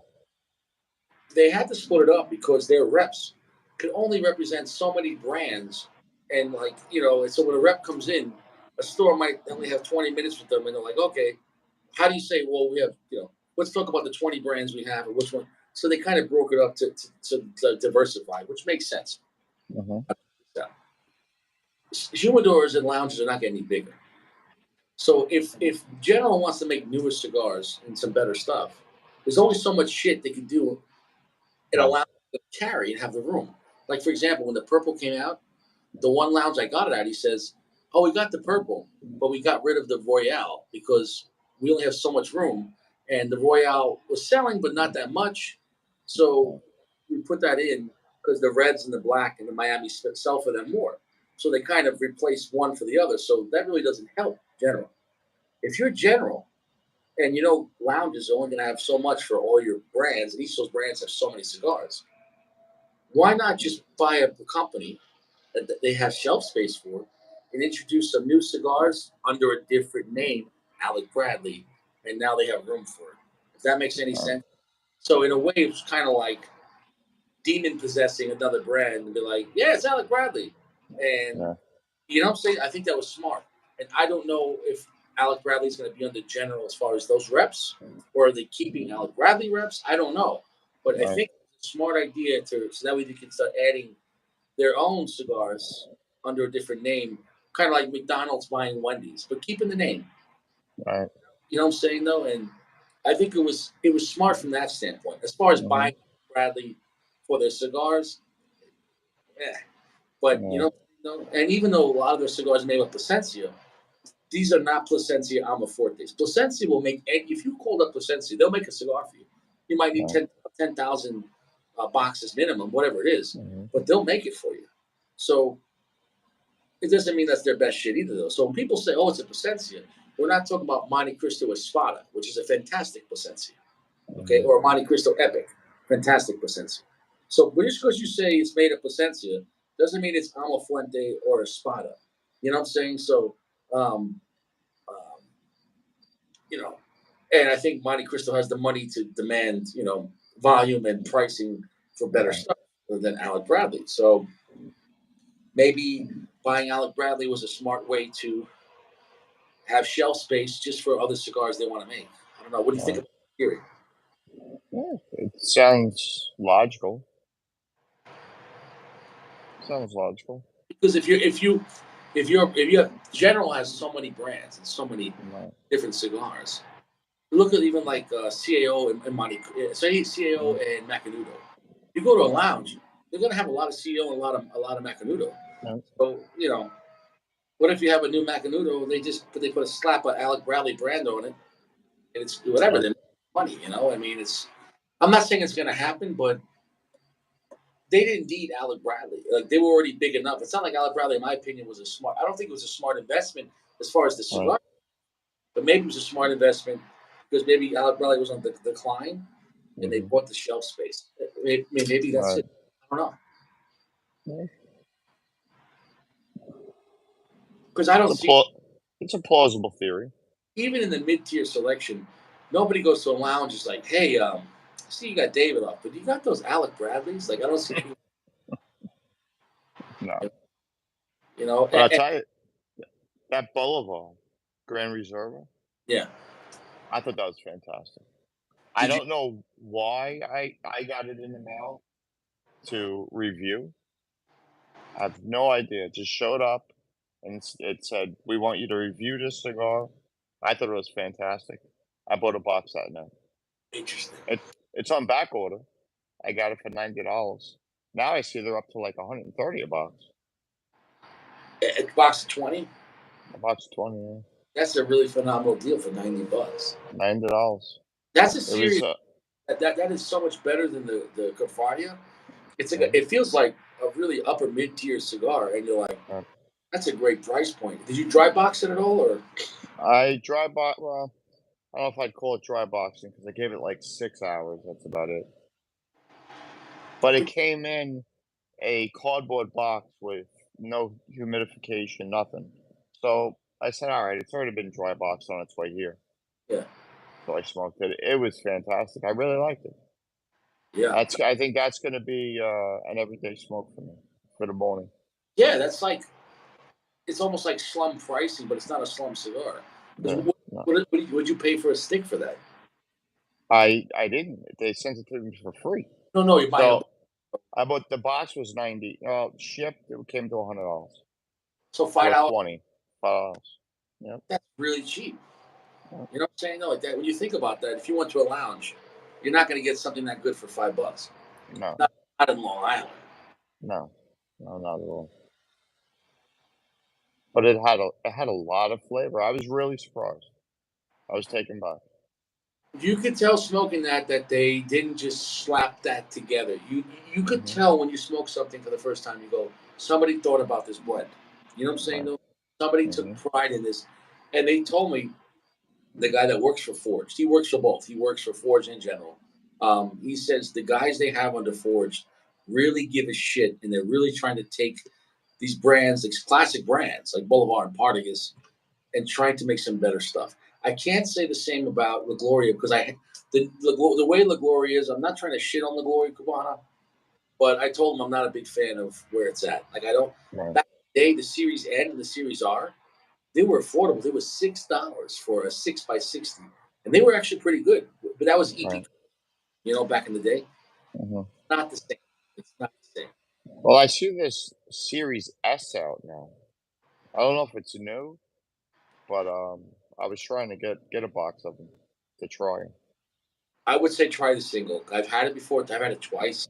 Oh, the S. Okay, it feels kind of bloated, and Is it's it? not bad, but it kind of feels like a lazy Mexican San Andreas cigar, a Is it? little watered down. So you're gonna be for you're smoking potent quality cigars. It's not as good as the Boulevard, and it's kind of like it's okay. But it's, you know, Right. and it's I don't know what the price points are, but it wasn't at the store at $12, and I'm like, this is not. It's Yeah, not. it's a lot more than the Boulevard. Mhm. Yeah, for sure. You know, it's amazing what's Padron towards the end here. I'm talking a lot, and it's Right. all going out, but I'm able to relight it so like the Yeah. Just just take a puff. it's self igniting. You know what I'm saying though? Right. Hmm. And I was smoking a Don Carlos 2017 Etiquette, and it went out on me. Where'd you get that? It's the Don Carlos Etiquette Oh, Anniversaro, whatever it is. so those ones is more like I just broke open a box of them. that's kind of like it has Opus X tobacco with right, but it's Yeah, I think it's a mix of the regular Don Carlos and maybe some Opus X. It's a different flavor for sure. I think it's an Opus X wrapper. Is that what Like, it is? it looks like an Opus X wrapper, right? Yeah, it does. It's not a Cameroon wrapper. So I see. I think when I reviewed that one, it reminded me of like a lower priming Opus X, if I recall correctly. It was really nice, but it was like a quieter. Because the best one was the personal reserve. Let's see. These ones. I just cracked it open Yeah, tonight. yeah, those ones were great, Yeah, it's a great cigar. I like them. but you definitely want to hold the smoke on that. Yes. It's not a really strong cigar. But if you hold the puff on every one at the end, you're gonna Hmm. feel it. It's really, oh, you got the Lost Cities from. You know, what, Lost City, I haven't had that much experience. I think I've only had that 2 or 3 times in my life. So it's a great cigar, but I Hmm. forget how to put that in the. Well, I didn't review that one with all the other Opus X's, so I can't say where it is in the lineup. Is it stronger or less stronger than a classic Opus X? It's stronger, but I like the classic Opus X better, in my But opinion. are you still happy you have it or it exists? Oh yeah, absolutely, absolutely. I Right. like it in double robusto. So it's not like a regret, like, oh, it's nowhere near it, but it's just, you Oh no, the regular Opus X line is really hard to get. It's harder to get than the Lost City. well, I would say for me, it's hard to get Opus X in all the different sizes. Like, you know what I'm saying? Though, like, it's interesting to see that full size Opus X. I'd never seen in that size. What is Yeah. that? What is that, 7 by? Double. Yeah, it's got to be about 7, and it's a double Corona. These are hard to get. The regular Opus X. Just the regular one. They're so hard to get. It's just because they sell too fast. The stores never have them. My guy, when he gets them, he only gets like one box. He likes to break them up and make samples out of them. So, Interesting. so. Interesting. And the Neho, I like the Neho. Now, what is it you like about the Anejo? I I like the flavor of the Opus X with that sweet wrapper. I I'm think gonna, it brings a sweetness to it. I love the Anejo, but what I noticed about the Anejo, and I've had it many times, I find it not that strong. How do you feel? How do you feel the strength of the Anejo? It's weak Right. compared to an Opus X. Yeah. Let's see. I got tons of these things. I bought them a couple of years ago. I bought like 4 or 5 boxes of the Between the Lines. Let I me tell can't you. smoke. I can't smoke them fast enough to get rid of them. Let me tell you something. That cigar is almost as hard to get as Opus X. Yeah, I don't see them anywhere anymore. But I'll tell you why. That is the that is the best barber pole ever made. Yeah, it's fantastic. I mean that. Even though it's not that strong, it's so creamy and so delicious. That okay, tell me right now, what barber pole is better than that? Oh, there is one. And there you go. That's why it sells out. Yeah, I don't think I've ever had a barber pole that I liked other than that. Because no way, most of the time barber poles are a gimmick, and Yeah, the look is the only thing good about it. You know, and then you, like I smoked that H. Upman barber pole, and it was garbage. yeah, I haven't smoked any of these in a while. Oh yeah. It's been a while. Did it come like that in the box, or did you separate them? I separated. I had 2 boxes, box of each, and then I just put them in one box after I smoked half of each box. I got I got to admit, this last third really ramped up, It did. I hear the hiccups. and it's giving me the hiccups. Yep. Like this last third, as I hold the smoke, this Hmm. last third really ramped up. So great cigar. I think it's a solid 4.7. It's obviously not as a high value as a 64, Hmm. but as the cigar itself, it's worth the money. Yep. I would pay like $45 for it. You know what I'm saying though? But if you're getting it for $30 or maybe 28, you're gonna have a phenomenal time. Zero regrets. Very Hmm. delicious. Exactly what you expect out of Padron, and exactly at the tier of the price point as far as the age. But just because it's so smooth, it's actually Right. still pretty potent. If you hold the smoke on this, Yep. by the end of it, I'm like, I'm glad I'm only smoking one cigar tonight. Yeah. Yeah, I'm feeling it. The only thing I Yeah. could have is another Padron, and I wouldn't want to do that right now. No, no, no. Soon as those hiccups kick in, that's it. I'm done. Some guy is like changing a tire with like a speed drill right now. I hear them. Yeah, I think there's a guy here that does like mechanic work at nighttime. You know Uh, what I'm saying? No, like out of his garage, which I don't know if you're allowed to be doing that. But I guess you got to make money somehow. You know. yeah, true. Yeah, exactly. That Pledge of Allegiance. What could you tell me about it? Um, I read it really quick. I believe the rapper is a Connecticut rapper, and it has an American filler and Dominican and Nicaraguan, from what I So understand. it's not a combination of the Pledge and Allegiance.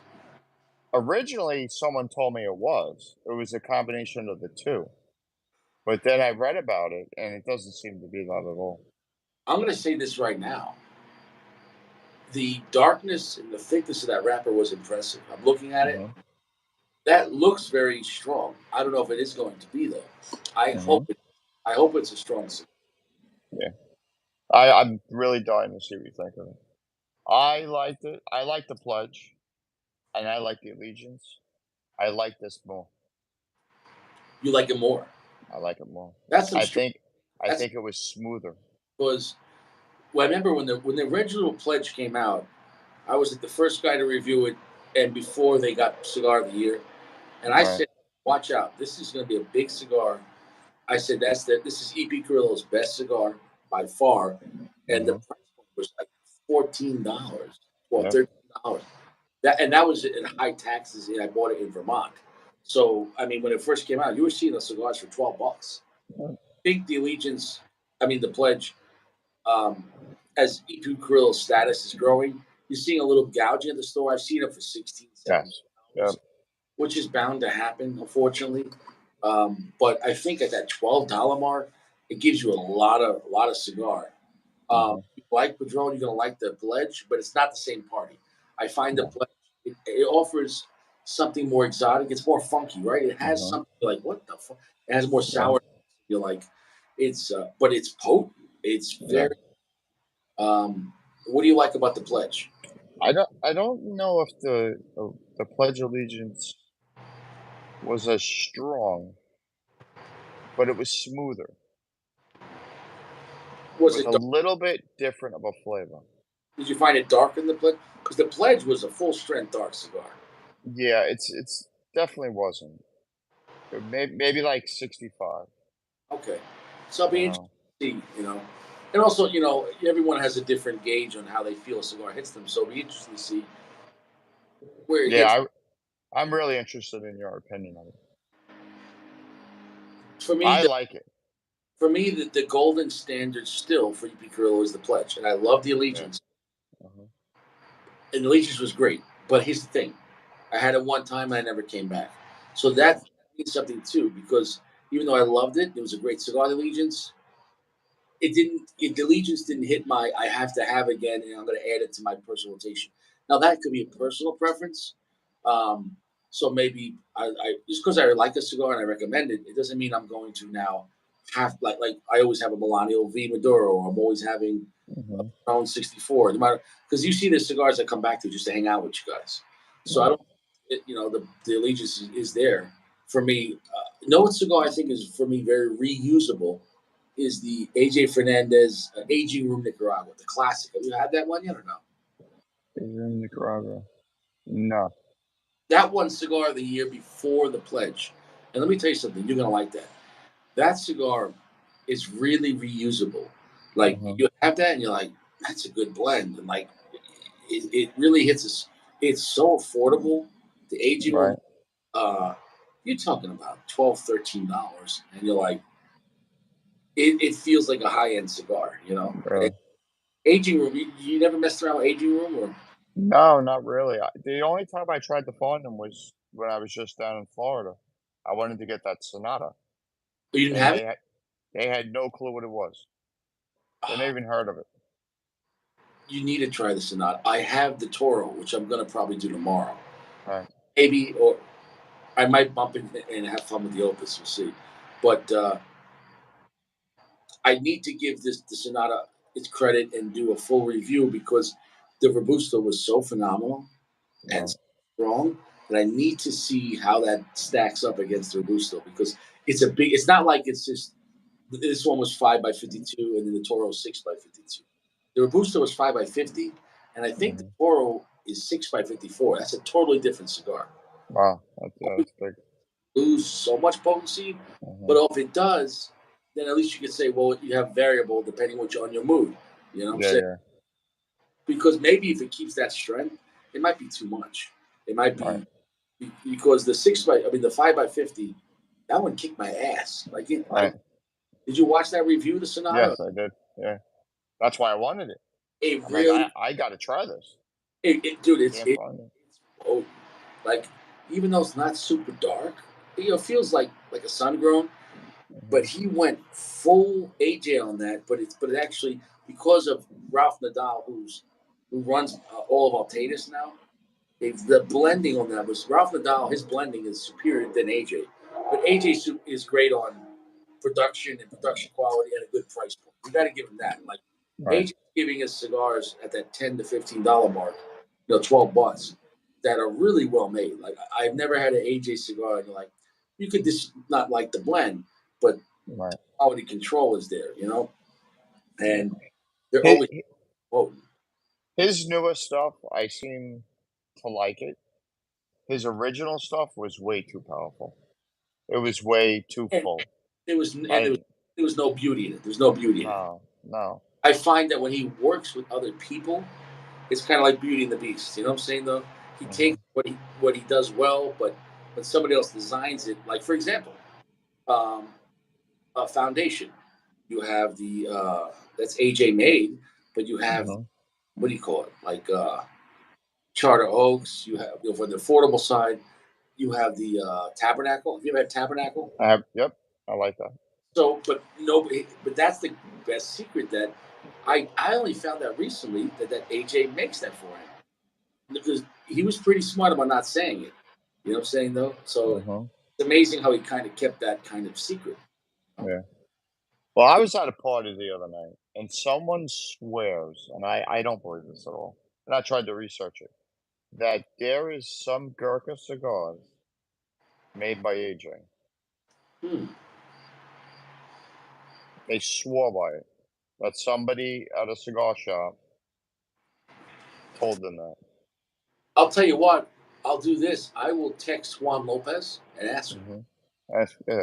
I'm I have. curious. And I was like, if that's true, I'll try it. I'll I'll tell give you. it a try. I will text him and I will ask him if he responds. I hope. Yeah. I have his number and it'd be interesting to see. I don't know if I could ever get him on the channel. Um, it is what it is. I don't, Yeah. I'm a small channel, but at the same time, it's, I don't know if he's going to give me that kind of time. It'll be cool for him to come on and just talk Hmm. about the brand and whatever. At the same time, I think they're careful about with a live video.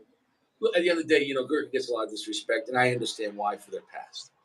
But he Right. talked about that. But he point out says, I don't want to talk about the past, and he said I don't want to talk about the cigars that they're still being made that he has no control of. There are Right. still Gurkhas that are Cigar International only, and Yes. he has no say over those, which is kind of crazy. Yeah. So he goes, those ones are not my cigars. So I Right. kind of respect that he's like, I'm only worried about the ones I'm making as far as the brick and mortar stuff. So put Right. this: the only Gurkhas I recommend if they're in a store and it's like so their stuff is made by Oliva, Hmm. PDR, and because believe it or not, PDR makes the Cellar Reserves, but PDR makes lower mid tier stuff, but they made higher stuff for the Cellar Reserves and hence the price. So Right. uh, I've never had a construction issue with like you ever had the Marquesa? No. If you want a happy, beautiful Hemingway kind of cigar, the Marquesa, there's nothing wrong with the Marquesa, and I'm not sure who makes that for them. Uh, Right. Oh, but if you want heavier stuff, the Nicaragua and the 30 year, the Trienta, it's Hmm. made by Aganorsa. So what's wrong with Aganorsa? In my opinion, if I was Gurkha, I would list who makes their cigar Yeah. on the band to kind of be like, yeah, it's Gurkha, but it's Gurkha Aganorsa. But Yeah. do that, and I think that would help them. But if he says constantly, he said it. Uh, with me, and he said it with other people. I just saw recently. He said, well, the benefit to our company is we're a tobacco purveyor. We don't make any cigars, so we're not stuck with our one farm, or if we have a bad production year, because we can take and leave and have any company we want to make. They got the money, so say, hey, make 100,000 boxes of this. Right. So, but I think if they were more honest with the companies on the label they work with, then you might get somebody to say, I'll give it a chance because they might like Oliva or they might like Yeah. Aganorsa. I But would definitely be one of those people that would give it a try. you know what would be a fun cigar for you to try at an inexpensive price that is solid. I mean, that I've had many times is the Pure Evil. Have you had that one yet? No. I don't know if that's Aganorsa. Whoever makes that cigar, the quality's there. It's a solid mid tier, $10. But if you want, like, it feels like a really strong Habano cigar, that it is nothing I can say bad about it. The Pure Evil. The only thing I Pure evil. The name is kind of gimmicky, and the band Hmm. looks cheap, but they try to cut costs on the band. But Good. normally, it's make elaborate boxes. And the new Hmm. guy's like, I'm not trying to make elaborate boxes no more. Not, he said, I'm not wasting money on the packaging. I want to have better quality tobacco. And I Right. respect. But then now people will say, oh, now Gurkha's making shittier boxes. And so it's like, I think because of the sins of their past, there's too much mistakes in the past that Hmm. most guys that have been around for 10, 20 years smoking cigars have completely not only quit Gurkha, but they will forever curse their name. And he said we can't. He said that there's people we know we're never going to get back. And so and I kind of respect him for that. Because this guy's Right. Juan Lopez was born in Cuba, so I think he knows what Hmm. good cigars is. And his favorite cigar is the Padron 64 Euro. He said it's my favorite cigar. And he said in his last interview, he smokes other brands. So it's not Right. I kind of respect him for that. That he's not trying to say I'm making the best thing, but Right. the newer stuff they're making, they're really trying to make decent mid-tier pricing, and not like, oh, it was $80 a cigar, but now you can get it for $3.99. They're not trying to do Right. that bullshit. So I kind of respect what he's trying to do, but I think he can never outdo the past. Hmm. And I'll Yeah. say I don't understand. I get when a company's off track. But when a company comes back and they try to repair, I don't know. Put it this way: I like Sig Sauer. I really like BMW. But during World War II, those people were making shit for the Nazis. Sig Right. Sauer was making weapons for the Nazis. So, now that that's over, I mean, people in America of every descent buy, you know, Mitsubishi was making stuff for the Japanese Air Force, right? Right. And they bombed Pearl Harbor, but yet Americans still buy Mitsubishi now. So Hmm. it's like if people could kind of realize bad things happen, and those companies were there in those countries, they really didn't have a choice. It's like because when those wars happen, the government takes over the companies, and you're going to make what they say, or you have no choice. Right. Uh, so if people could in America still buy me a Mercedes and BMW or in Sig Sauer, why can't you at least give a second chance to Gurkha? Like Yeah. I get the pass, they fucked up, but that's Yeah. all. It's like I feel like people in the cigar business are less forgiving than World War II No, because really I personal. agree with you. You put If cigars in they your mouth. It's such a personal experience. uh, I agree with you. If they were more open with who's making them now, Yeah, I think that they would have a better chance to rebound. yeah. You know, I think it just comes down to the name too. Though I think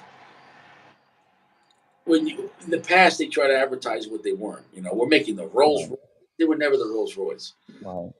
So, and also all the packaging with, oh, if you buy this box, you get a free machete, and you're like, Yeah. "Ah, Yeah. give-" You, you get a knife, a backpack.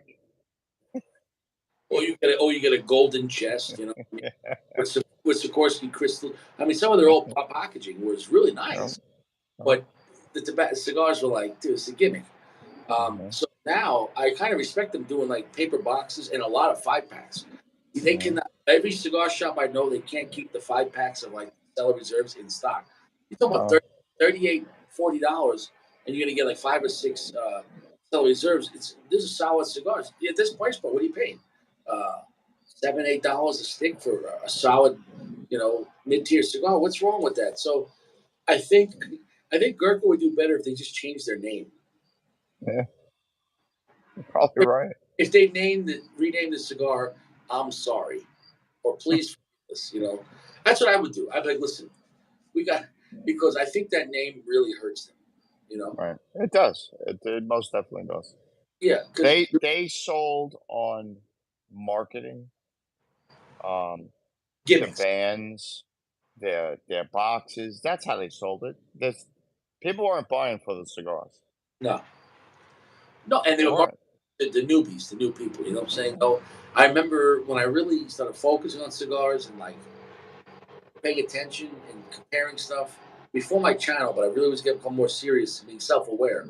And I bought a 5 pack of Gurkha Black Dragons and something like that, some stupid name.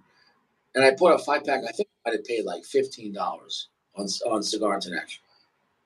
I remember smoking one and I threw it out, and then I went home and I threw out the other four. Threw it, and I was like, man, that sucks. Right. And I realized like, but those were the Cigar International only that they sold the name to, and Cigar International could put the shittiest cigars, and so they hurt themselves. So that's something that you got to say. Even those other brands like Sig Sauer, Mercedes, they still always make quality stuff. Right. So they were working for the wrong people, but they had no choice. So after World War II, they took Nazi scientists and they went to work for NASA, right? So it's like, well, we could take these people that were working for evil people and try to use them for good. I mean, Yeah. you got a picture. If you were a German scientist in 1942, you didn't have a choice. You're going to work where the government tells you, or you're going to die. And so and you could say, well, I wouldn't really. What happened last 2 years ago when they're like, "Where's your mask? 6 feet. Take this vaccine, or you're not going to have Yeah. your 10 people in your house. Don't have company over. Make sure you keep Yeah. your distance from grandma while she's done. Don't visit your grandma in the nursing home. People are, Mhm. people forget what just happened, and nobody wants to talk about it. I mean, oh, you Mhm. can't go to school. You can't go. They shut down school, but they didn't shut down strip clubs or a bar. I mean, Huh. Well, so I think people. that now I remember what cigar I regret buying. The What's that? Zeno. The Zeno, that was it. The yellow banded one. The Okay, yellow that band Zeno. and the 5 packs. That is a Zeno Nicaragua, which is not the classic Zeno. No, no, no. I know it's not. So But no, it looked cool. And of this what? big Z. I'm like, I gotta get those. Give me 2 5 packs. Well, if they were decent for that cheap price, Yeah.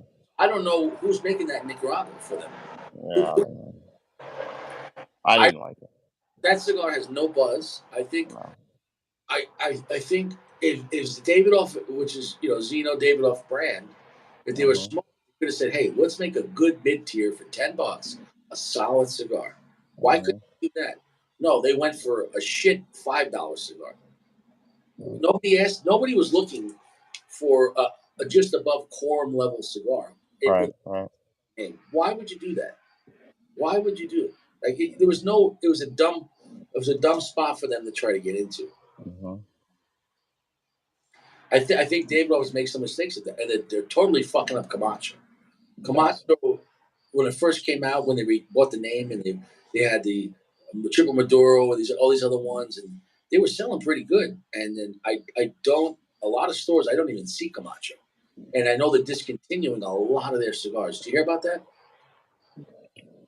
I hear that I don't really smoke Camacho, but I hear the blends aren't the same. But I hear the same thing about Davidoff as well. The regular line. I heard they lost their main blender or something like that. I saw a show on it. Yeah, I mean, I think we're at a point where we're seeing so many mid tier stuff starting to make higher end stuff like EP Carrillo. Uh, Right, my father.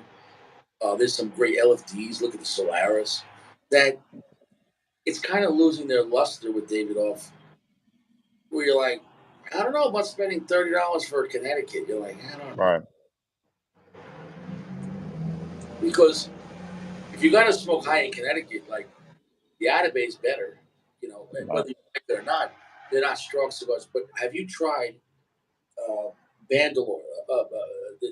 Is it Bandalore? No, what was it? Is it Bangalore? What's the cheaper Atabase? I haven't had any out of there. Okay, The only it's one I had was with the stronger one. The stronger one? Uh, I just smoked it 2 nights ago. wait. The firecracker? Oh, the Byron. The Byron, Byron. great cigar, but wow, those guys were doing like 130 miles an hour. Dude, that's a racetrack, man. Wow. But I Um, wouldn't say it was worth $45. I don't, but it's a great cigar. I've had that It was style. a good cigar. But now, if you think that was stronger for Atabey, the Bandoleros, you're going to spend $15, $17. Take that times three. The Bandoleros are stronger than Padron. Okay. The Bandoleros are scary. Like they're scary. So you need to try Bandolero. You know who has them? The shop in Southern Long Island, in Bayshore of Montauk Highway. It has a two-story little shop. What is that called? Um, they have two stores. They have the one in Patchogue, Okay. The village, whatever. and there's the Yeah. village in Bayshore. Yeah. Check them. If you ever buy there, go there and get the Bandoleros. Try the Firecracker or whatever they have. You're gonna Right. be impressed. Like from the first puff, you're like, "This is Atabey," and you're like, Wow. You'd rather smoke that, and it's cheaper and way more potent. But it's not like it's a higher end mid tier cigar, but Right. it's more for I think up your alley, And yeah, bro, the Bandoleros will impress you, really impress you. Huh. Yeah, and you never seen them, huh? No, I've never seen What's them. up, Caleb? How you doing? It is what it is. It's what it is. My day. I can't complain about my day though. And my friend here, from Greece is here. What's up, brother? And he said he's watching with his wife. I had a good day. We had a great time with friend, and I took him to exciting places. The post office was fun. You know, and we went to the car wash. And we went to a gun store. We had a great American. Bought some ammo. I'm going to the range tomorrow. It was a good time. Cool. Got to relax and it,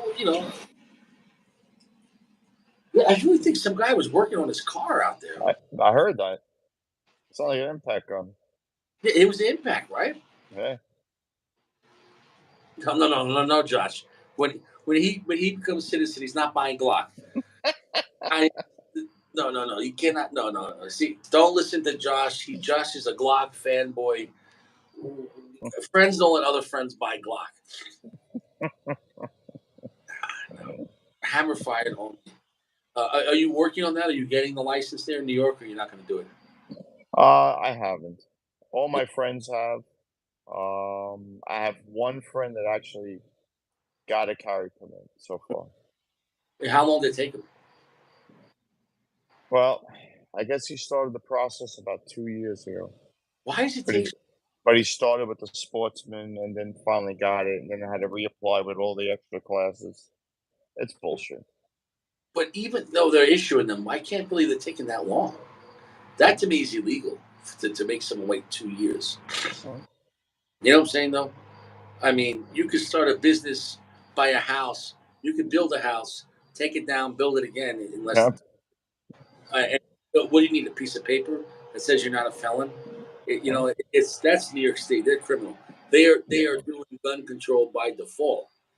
I yeah, got here. I didn't even need the carry license to buy or possess or carry openly or carry in my house or my car or any private property with permission. Um, and then I think I got it in a little more than 30, but less than. I got it was really quick, and that was during COVID. I got it really. right, You know what I'm saying though, New York is criminal. yeah. It's criminal, and unfortunately, even though New York State is issuing carry permits now,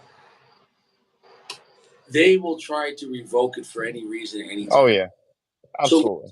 say you change jobs, not even fired, and you Mhm. forget to tell them that you changed jobs, they'll revoke your license. Yeah. Let's just say you get fired, they're revoking your license because they'll call up your Mhm. old boss. Why did you fire this guy? You know, if you get divorced and you don't tell them, or you're in the process, Mhm. that even if you don't tell them it's gone, if you do tell them, they might call up your ex-wife and like, do you feel safe? She, Yeah. you know, it's gonna be. And they told me when they get a complaint, they don't investigate reverse to see if the complaint is true. So That's right. if your ex-wife, or let's just say you had a let's say you had a brother-in-law over for Christmas, and then you get into an argument about politics, Right. and he just doesn't like you. Oh, you have a carry license. If he calls the pistol license department or the police, they're going to revoke it for 6 months, and then you'll get a suspension, and they'll decide if they want to give it back to you. They don't. I They have the power in New York State because remember, the carry license is also a license to possess. It's not uh, just a license. You need. That's the criminal part, that you have to have the license to own one, which is mhm. you know. You know how it is in New York. If I walk to my car and I have my AR and my neighbor sees it and they call the cops and they say they feel intimidated, they take my AR. Oh, done. That's that's the way it is. And they're going to come and take anything else in the house for safety, Right. Yep. safe, and Yep. No and investigation. Not why. yeah, Oh, maybe a neighbor just doesn't like you. yeah, yeah. Doesn't matter. Why did you put it in the case when you put it in the trunk? I mean, Mhm. you might just come back from duck hunting, Long Island, and you Yep. take the shotgun out of your trunk and it's dirty, so you didn't put it in the case. You have to. Yep. Unfortunately, that's the world we live in New York. In New York, I mean, not Yep. our, but over there, like when I was at the pawn shop the other day, a guy just bought an AR, and it was a used one, so it didn't come with a case. So he just walks out of the store with it in his hand. I was walking in, and this guy walks out with an AR.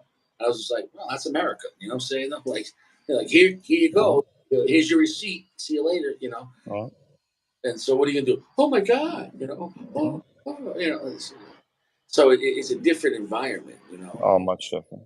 It's I feel bad because there's so many good Americans in New York and Long Island, especially. Long Island's so American, so conservative, Yes. and it's run by a bunch of dipshit liberal Mhm. Democrats that they'd rather have criminals run the streets, and criminals get caught with illegal guns, or they're a prohibited person, and they'll get arrested and released the same day. Yep. But meanwhile, your life will be ruined if you get jailed. I knew a Right. story going back almost 10 years ago. And this guy was a surgeon for Stony Brook. Mhm. He did active duty time as a military officer, and he was in the Kuwait War as a medical surgeon. You know what I'm saying? No, for the soldiers when they got wounded. And he was still in the National Guard I think as a colonel, and, Mhm. and he still was in the volunteer fire department. I won't say which one for Mhm. privacy, but he was in a volunteer fire department in near the Oakdale Sayville area. That's not one of those. Mhm. So he was a great man of the people, right? Everyone, we called him Doc. He was so reserved, so respectful, very affluent because he did very well. As he was the number one trauma surgeon for Stony Brook. That's pretty good. Right. He went away on vacation. While he was on vacation, his kids threw a party in their early 20s. Oh. At the party, somebody got into a fist fight. It got a little loud. The cops came. No guns were involved. But the cops came and they said, "Are there any firearms in the house? There was a disturbance here." We said, "Oh yeah, my dad has guns in his room." They just ripped the stuff open and took the Yep. safes. They took everything. Yep. So and they broke open the safes. They took the guns out. The father comes home. He's like, "Where's my stuff?" He's like, "Oh, the police took it because we had a house party." He's like, "Who told you to throw a party?" Right. So obviously that he goes to he had more than one house, so the house was out more in say Southampton area. Mhm. Goes to the police, he's like, "I want my property," and they're like, "Oh, well, you're gonna have to fill out the paperwork." Mm. He gets his lawyer. They go see the judge. The judge says, "Your Honor, I was away on vacation. My weapons were locked up safely. My kids threw a party. I didn't know. I didn't condone this party." But this had nothing to do with me, and nothing that I had was owned legally. Everything was locked up, and he had handguns too. So of course that's under the pistol license. Mhm. So the judge said, "All right." They told the police property, "Give him his weapons back. He committed no crime, and what could he have done? He's not. There was no nothing. Not, just give him his stuff back." He goes to the property. He gets his rifles back, and he gets his guns back. But he's missing really high. He had like thousands of dollars of expensive knives. Mhm. But they didn't give back his knives, and he's like, "I'm missing like this $8,000 bolt action, like a really expensive target rifle, like really expensive." He's like, "Where is it?" Because it was on the property receipt. He's like, "Where is it?" And they're like, "Oh, we don't know." He's like, "You don't know?" So he goes back to the judge with his lawyer. He's like, "Where's my property?" And the judge is like, "Where's this man's property? You took it from him. Yeah, I told you to give it back to him." And the police are like, "We don't know." They're like, "What do you mean?" The judge says, "Find out now." Like, so they come back to court right away. Let's say that week. Right. They come back and they're like, "We can't find it." And like, "What do you mean you can't find?" It turned out when it was all said and done, they put enough pressure on them. One of the police people in that department took it and they went hunting with it. And they went Oh god. the shitstorm and the lawsuit. He had that's his Yeah. business. He didn't go into that. But how criminal! They took his stuff for no reason, and then they decided to They go play, hunting. go play hooky with it, Right, right. and they didn't even get arrested. It became like you know. So imagine if he wasn't affluent and he didn't have a good lawyer and he wasn't Yeah. a surgeon. You know what I'm saying though? Right. Imagine if you're Joe Schmo. They'd be like, "Well, Right. take rocks, buddy." You know Mhm. how crazy is that? Mhm. That's New York. It's, that's I can't stress it enough. Like, um, it's not the same over here. Like, it's Yeah. the people here have their rights, and uh, they're not taken away like that. That's it. That's insane. Right. You know, it's yeah, it's just different.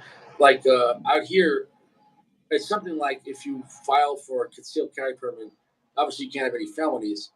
But it was something like, and you couldn't have any misdemeanors within 5 years. Can you imagine going to the Suffolk County license? Yeah, I want to file for the carry license. Okay, fill out the paperwork. Well, I had three misdemeanors, but they were 10 years ago. They're not going to give it to you. Nope. They're not like you're not going to get it. I knew a Mhm. guy that he lost his license back in the day for a speeding ticket. A speeding ticket Mhm. because he failed to inform them that he got a speeding ticket. Yeah. It's crazy. The best story I ever heard though. This guy was getting divorced. I knew him from the gun store years ago.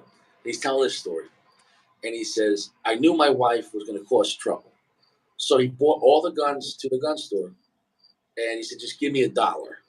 So he sold them to the gun store for $1, but the gun store was just going to hold them for him Right, and right. buy them back for $1 and fill out the backgrounds. But you know what I'm saying though, almost like a pawn. But he just whatever. So everything he did was legal, but he didn't want to have him in the house. Right. His wife decides one night to call the police saying, he threatened me with a gun. The cops come there, of course, scaring him. There's 10 cops there. Where's the gun? He's like, I don't have any guns. And he's like, your wife says you have a gun. You have a pistol license. He's like, here's the receipt. I sold them all like last week. So what gun is she talking about? And so yeah, that helped him in his divorce, but it wasn't Mhm. like she went to prison. You know, Right. Oh, the yeah. bitch, the bitch lied. You talk about what's the consequence for a lie, but if she was telling the truth, the consequence, you could ruin this man's life, domestic That's violence, right. uh, felony, and you know, I've heard of other situations. The best one I heard of a guy that he owned a construction company, and Mhm. before like his wife was going to take everything, and she got half of everything owned. Well, when she went to work, do you know what he did? He had the car on the property cut in half, and he took half the car, and he had the house cut in half. He demolished half of the fucking house. He said, That's awesome. baby, that is balls. I gotta respect that guy. Yeah, He said you can absolutely. have it. That's the guy that wasn't worried about it. Yeah, He yeah. went full AJ Fernandez on that. He said, it's your house, baby. Like I almost respect that because he's like, it's your half. Enjoy it. Right. He literally had the house. Imagine if you're the demo guy. He's like, let me get this straight. So Do we go right through the toilet, or should we turn? yes, I almost went this way. This way. Say, which way? Can you imagine? Wow, But he said he timed it as soon as he left for work. Then he had all the guys come. He had them all, and just knock this thing down, baby. And that's awesome. that would, But imagine if your wife got half your cigar collection. You're gonna be, Whoa, whoa, you know, whoa. you better have some backup quorums real quick. But yeah, 50-50, Yeah, you get that one over there. That Yeah. humidor. Well, you'd have to change the bands real quick. Just I'll keep these loosies. I'll take off Yeah, all X. I'm Like, gonna start saving my bands. how about this? What if you decided to take some of your cigars, take the bands off, and just throw it in a cedar box with a boveda, and mix them up, and just so when you smoke them, you don't know what it is. Did you ever think about that? And just flat out, kind of being like, it takes, so then you're purely smoking um, on the cigar's merits. Because do you think there has to be a part of your mind when you smoke Opus X, you're giving the band and the Oh, name, absolutely. uh, it might even taste better without it because you're like, this looks like a regular cigar. Like, you know, like that way there's no presumption before you have it. Hmm. Um, a lot of guys couldn't do that, but it's something to think about. It's interesting, But you'd have to have enough. The problem with Padron, they're all box pressed, the regular ones. right? As soon as you smoke one, you're like, yeah, that's a Padron. Yeah, There's it's no, band or no band. You know it's a Patron. there's no. No. If Padron was, you'd be the. If this was a game, Padron would be the worst person playing hide and seek. Right. Like, like he's just standing there with a lampshade. Like, bro, I can see your body. It's like, no, like Padron is not a fun bird. They're not like, yeah, surprise. Like for example, if Padron decided to make something totally different, I would be really interested only because I don't think they can. I think they know what Padron does. I've never Hmm. seen a brand that can't change. I'm not even mad, but I'm just saying like it's interesting to see. Like Fuente is so dynamic, but also they go dynamic in the wrong way with curly heads. Like nobody Right. nobody cares. And dude, I can't think of a worse mid tier. I'll be honest. I can't fuck with chateaus. I do, I remember Hmm. somebody gave me a 5-pack of the Chateau sun grown, like the full size ones. And I was like, oh, thanks, for free, and I appreciated it. Yeah. I was, No, it doesn't. They don't work. I was struggling, like like their $9-10 cigar, like, and I'm not, and you're like, this should be better, and it's not. I don't uh, put it this way: if it's Fuente and it's not in a wooden box, I don't like it. And Right. Right. I'm not trying to be a snob, but like, No, but I it's never true. a company with such a change because there's like EP Carrillo or mid tiers I like. There's Hmm. Burger mid tiers I like. I don't like Fuente mid tier. Am I being a snob or am I just like they're not good? I don't. No, they're not good. They're not good for me. They're not good for you. I don't. I, They just don't fit our palate. there's It not. fits somebody's because they're selling them, but But I smoke cigar for great flavor, and there's nothing I could say wow about. no, Like it's very. I think they're very, very bland. what? But it's because why are they so lazy on those mid tier? Mhm. What? Somebody likes them. But that's what I'm saying. When it comes to the new Fuente factory, there's Hmm. so much potential, in my opinion, for them to have better mid tier stuff on the Nicaraguan side. Right. You want Like to say hello? You want to say hello? little Poochie. Well, he's cute. What's the name of the dog? Luna. Luna? Let me see Yep. Luna. She's a pug. Hey, She's my Luna. baby pug. It's so what a face. What And a, what she's got an underbite, so her teeth stick what's her favorite cigar? out. She likes for winter. She likes what? Yeah, I could see her with like a Hemingway, Hemingway Maduro or something like that. You're a cute dog, man. How old is it? She's 3. Uh, Yeah. I can But tell every time I smoke a cigar, she's got to come running over just to smell it, and then she'll go lay down before you light it, or like, before I light it. Before I light it, oh wow, she's got to smell she has to. it. It's funny. Is there some cigar she smells and she runs away? Other cigars she likes or no? Um, I would say honestly, Padron. She'll sniff it, turn around, come back. She sniffs it again. So I think it's got a more Pungent smell. chocolatey, yeah, more pungent. So it's It, like, that's she yeah. like that's it. I can tell your demeanor change. You really love that dog, you know. Oh, yeah. She won't go to bed without me. She's I going crazy because she's tired right now. She's I spinning got around in circles. my girlfriend has this dog that's like 50 years old. It's like an 18-year-old Chihuahua. Mhm. And I'm not trying to be mean, but I thought at the last apartment it wasn't moving that much, and like it wasn't eating, and I was just like, well, whatever it goes, we can get like a dog I like to, because I can't even not that, I can't even hold a dog. It doesn't like me. It's just like, Yep. and I truly thought his time was short, like really short. It wasn't Oh, eating. no, no, It no. was throwing up. No, it was throwing up at the last place. Uh, We went to the new place, and I guess because the carpet on the floor, like she's running around like she's a puppy, and I'm like, fuck. I thought I was getting ready to have like the rest in peace T-shirt. And, oh, she's a nice dog, yeah. But now let's go to the shelter and adopt like a pit bull. Dude, this thing might have 5 more years. oh, yeah. I, I Th I'm I'm never gonna get my own dog. those dogs live a long time.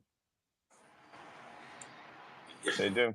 You know what I'm saying? No, and God forbid, like I come home from work and the missus is out, and the thing just drops dead, has a heart attack. She's not gonna believe me. She's like, "You killed my dog." I'm like, "Listen, I don't like the dog, but I'm not gonna.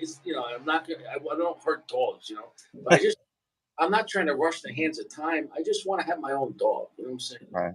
And I don't want to pay 2 dog rent. They charge like $40 a month, and Uh, that's what it is. But like this thing now, I think is going to live forever. It's jumping around like it follows me around the kitchen. Like it used to just the old apartment. It didn't move, and right, it was like has a second lease on life. I don't know. right. Um, so like the other day I was in the bathroom. It was it followed me to the bathroom. Like what the fuck. And yeah, like I'm never gonna get my own. I would love to have like a pit bull here, a Rottweiler, Right, right. German Shepherd. Even I'll take a border collie. I'll take a lab. Like a black lab. I love black labs. Yeah, yeah. I like the demeanor, and it's never gonna happen. Like this thing could live another 10 years. How long can they live? 25. I've heard up in the 20s, yeah. Never know. Like I also have a Chi, so it's yeah, a Pomeranian Chihuahua mix. yeah, Oh, she's a great dog, except the noise. yeah. It doesn't stop. Doesn't It barks at everything.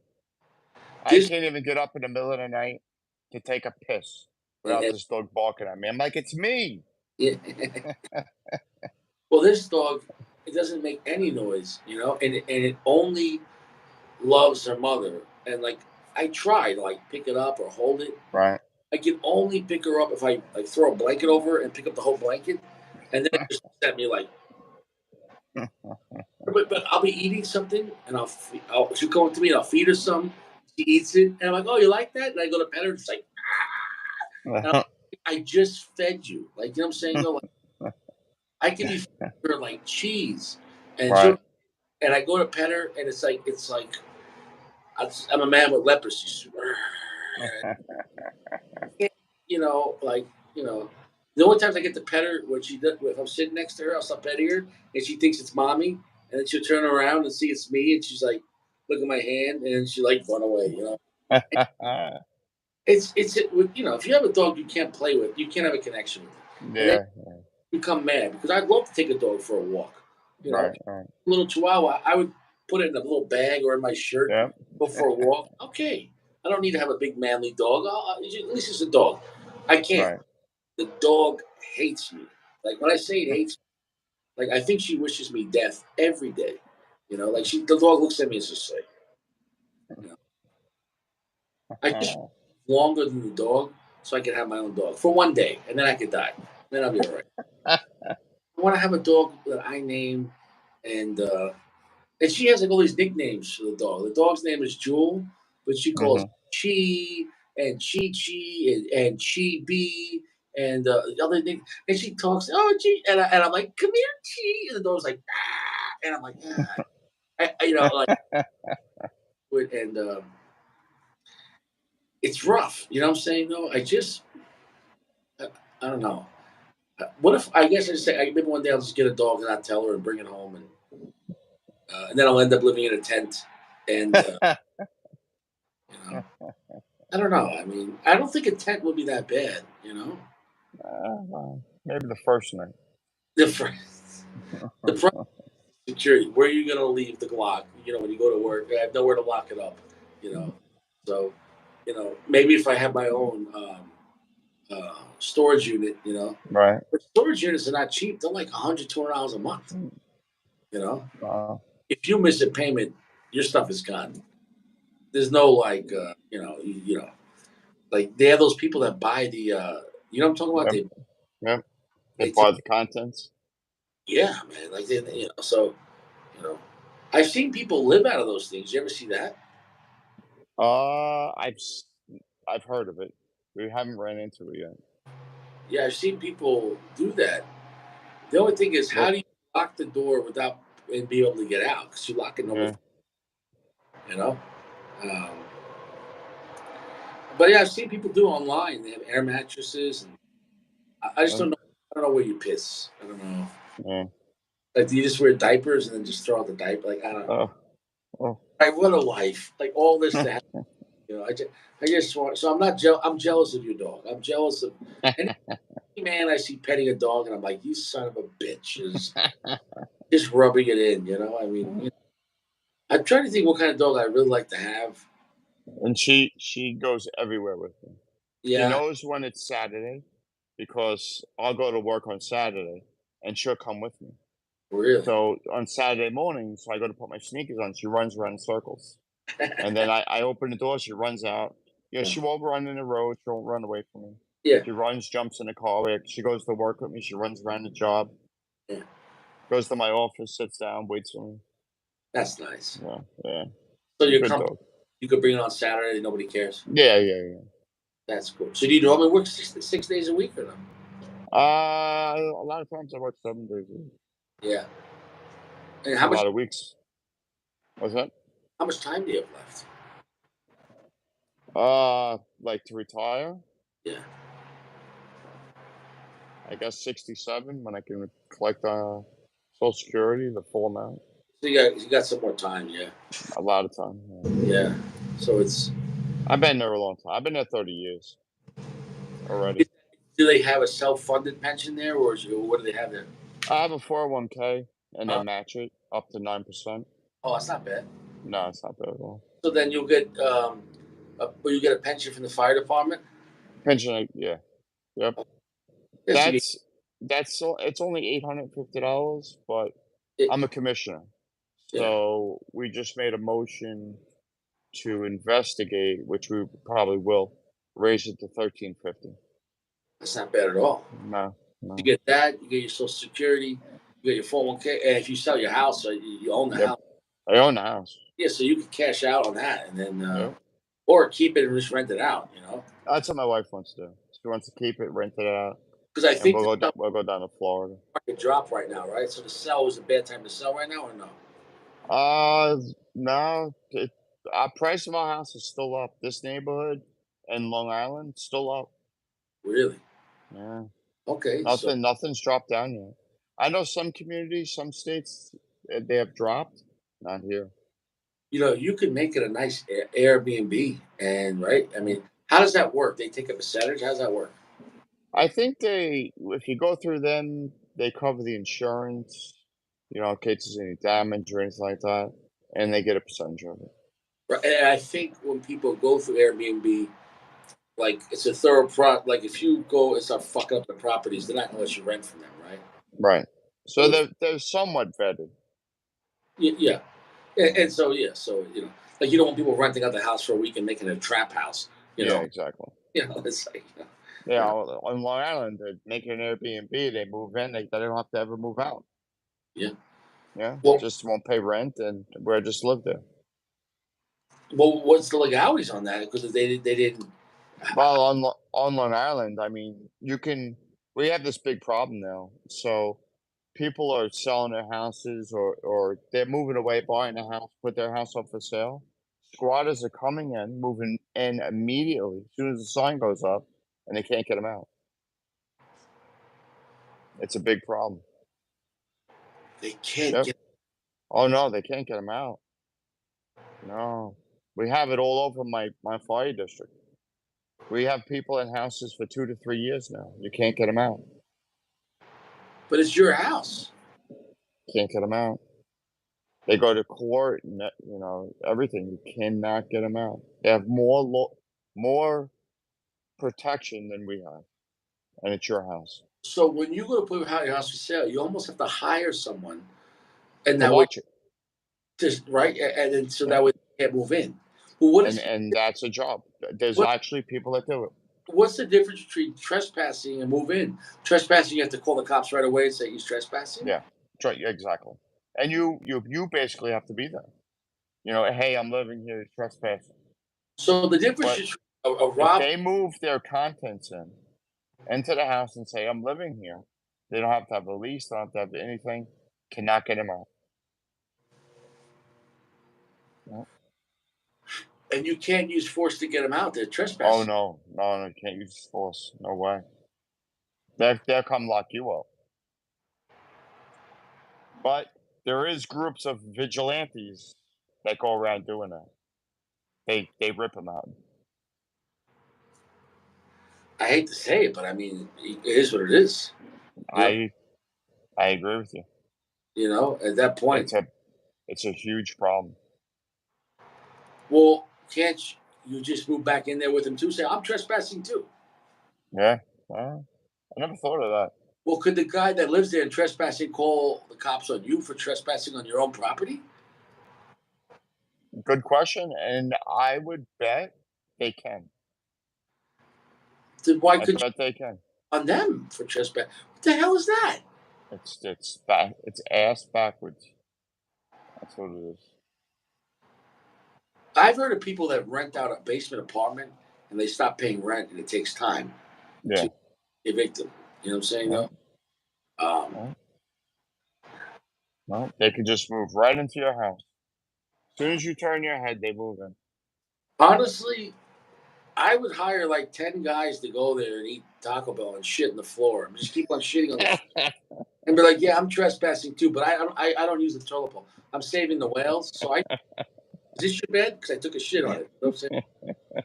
At that point, like you're not because you're still paying the property taxes, right? Yes, yeah, absolutely. So if you stop Yeah. paying the property taxes, then the sheriff will come in and evict everyone, but then the county will get your. The county gets the house. Yeah. And I think that's the real play what they want to do Yeah. Probably. because they benefit. Yeah. Even that's a long process, though. Even that's a long process. But by the time, the property tax has to go back like 2 years unpaid, and then the county will come in and they foreclose on it, take the house. It's like 2 years. At that point, you got to think outside the box. Yeah. You know what I'm saying, though? I know somebody that stopped paying their mortgage. They didn't pay for about 5 years. They lived there. They moved out. Then they rented the house. They moved to Florida, rented out the house that they were in foreclosure, that they didn't pay for 5 years, and they were renting it out for like another 2 or 3 years. So, and then, but how do they? Who comes after you for the money? They don't. They just take the house. Well, finally, what happens if when the bank does foreclose on the house, they have to get the sheriff, that whole 9 yards, and they come. But we've had houses where we call the bank and we're like, there's people squatting in this house. There's no electric. There's no nothing, and they tell us we'd rather somebody be living there, even though they're squatting there, than have the house vacant and vandalized. I'm like, That's insane. okay, yeah, Yeah, because squatters aren't going to want to light the house on fire and exactly, and destroy it totally. That's totally, insanity. right, So you have to have an alarm system and cameras so you can call the police right away. If not, you can go to yep, work. You went to work on vacation with your wife and you came home and people were living there with their kids. You can't do anything. no, it's not that easy, no, and So I've heard of that happen. That so when just you happened here on Long Island, I think, to a judge or something. so I'm pretty sure.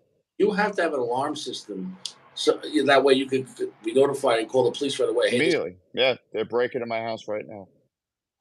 So if somebody's breaking in with the and they have an air mattress and they just start lay on the floor like I'm sleeping here. It's Right. like that's it. Like the I Yeah, live here. Like yeah, holy shit. yeah, So you have to have security just basically live in your house. yeah. That's what it's coming down to, yeah. The laws are backwards. So backwards. That's insanity. Right? Yeah. That's insanity. I I would almost hire a squatter not to squat. I'm like, look, Right. you're going to be a temporary squatter. If anyone comes here, say you're squatting. You can Right. these quorums, not my Opus X, you know, and yeah, I'd hire like a temporary squatting agency. I would do that, Mhm. Yeah. you know, or I'd hire a couple of gangbangers just to like just hang out in the driveway for a week. I'm going to Florida, you know, Yeah. right? And Right. just you know, you know, I don't know, right? I mean, you got to think outside the box at that point. Yeah, you have to. It's crazy.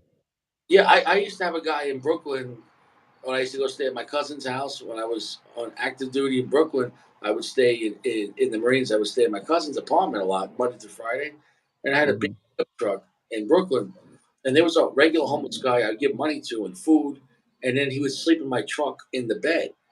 And I was like, just watch the truck. You know what I'm saying? No, make sure no one breaks in. He's like, I got you, man. No problem. And he would sleep in the bed. And I gave him a blanket and out some food or buy him a beer or whatever. And then in the morning, I'd be like, all right, I'm going down this way to Flatbush. Let me know when you want to get out. He would just tap on the back. He's like, I'm good. He got out. Be that serious. And then I'm like, oh, Wow. tonight. And he's like, I got you. And like, you know, I had a regular guy sleeping in my F-250, but I made a deal. Like, you know what I'm saying? Like, Right. nobody stole my tires. Nobody, imagine you try to steal tires. This guy just pops out Yeah. like, say, what the fuck you doing, man? This is my shit. You know what I'm saying? Yeah. But I hate to say it, you got to make a deal. You It's, do. you You know, really do. yeah. I mean, I did that in Denver too when I used to go to the cigar lounge down there. There was this guy that it was his block, and I give him five. Mhm. You know what I'm saying? No, I'd be like, yeah, make sure that happens to this car, man. He's like, no problem. You know what I'm saying? No. And I come back, give him a couple more dollars. He's like, all right, man, just Yeah. because you got the bums have their territory too. Yes. And what a crazy time, man. It It's is. It's be if crazy time, crazy world. you have no morality and you're a criminal. I don't know. Maybe though, I would hire the cat people and just break in and have ten men as cats and Right. meow meow meow. Like I can't live here. You know what I'm saying? No, fuck. Imagine you have like a cat person move in. That's kind of awkward. I mean, but maybe they're not a bad person. Maybe you make a deal too. Like, all right, maybe they clean the house, become like a butler. No, that's got to be terrible. Imagine your house. You worked your whole life for your property and to own that Right. property. And imagine Someone just moves right in. moves right in. They could just move right in. Right. Move right in, Right. and they don't have to go to work. They don't have to do anything. Yeah, they don't have to do anything. They don't have no bills. They got nothing to lose. And Right. the courts literally take years. Years. Takes you years to get them out. Right.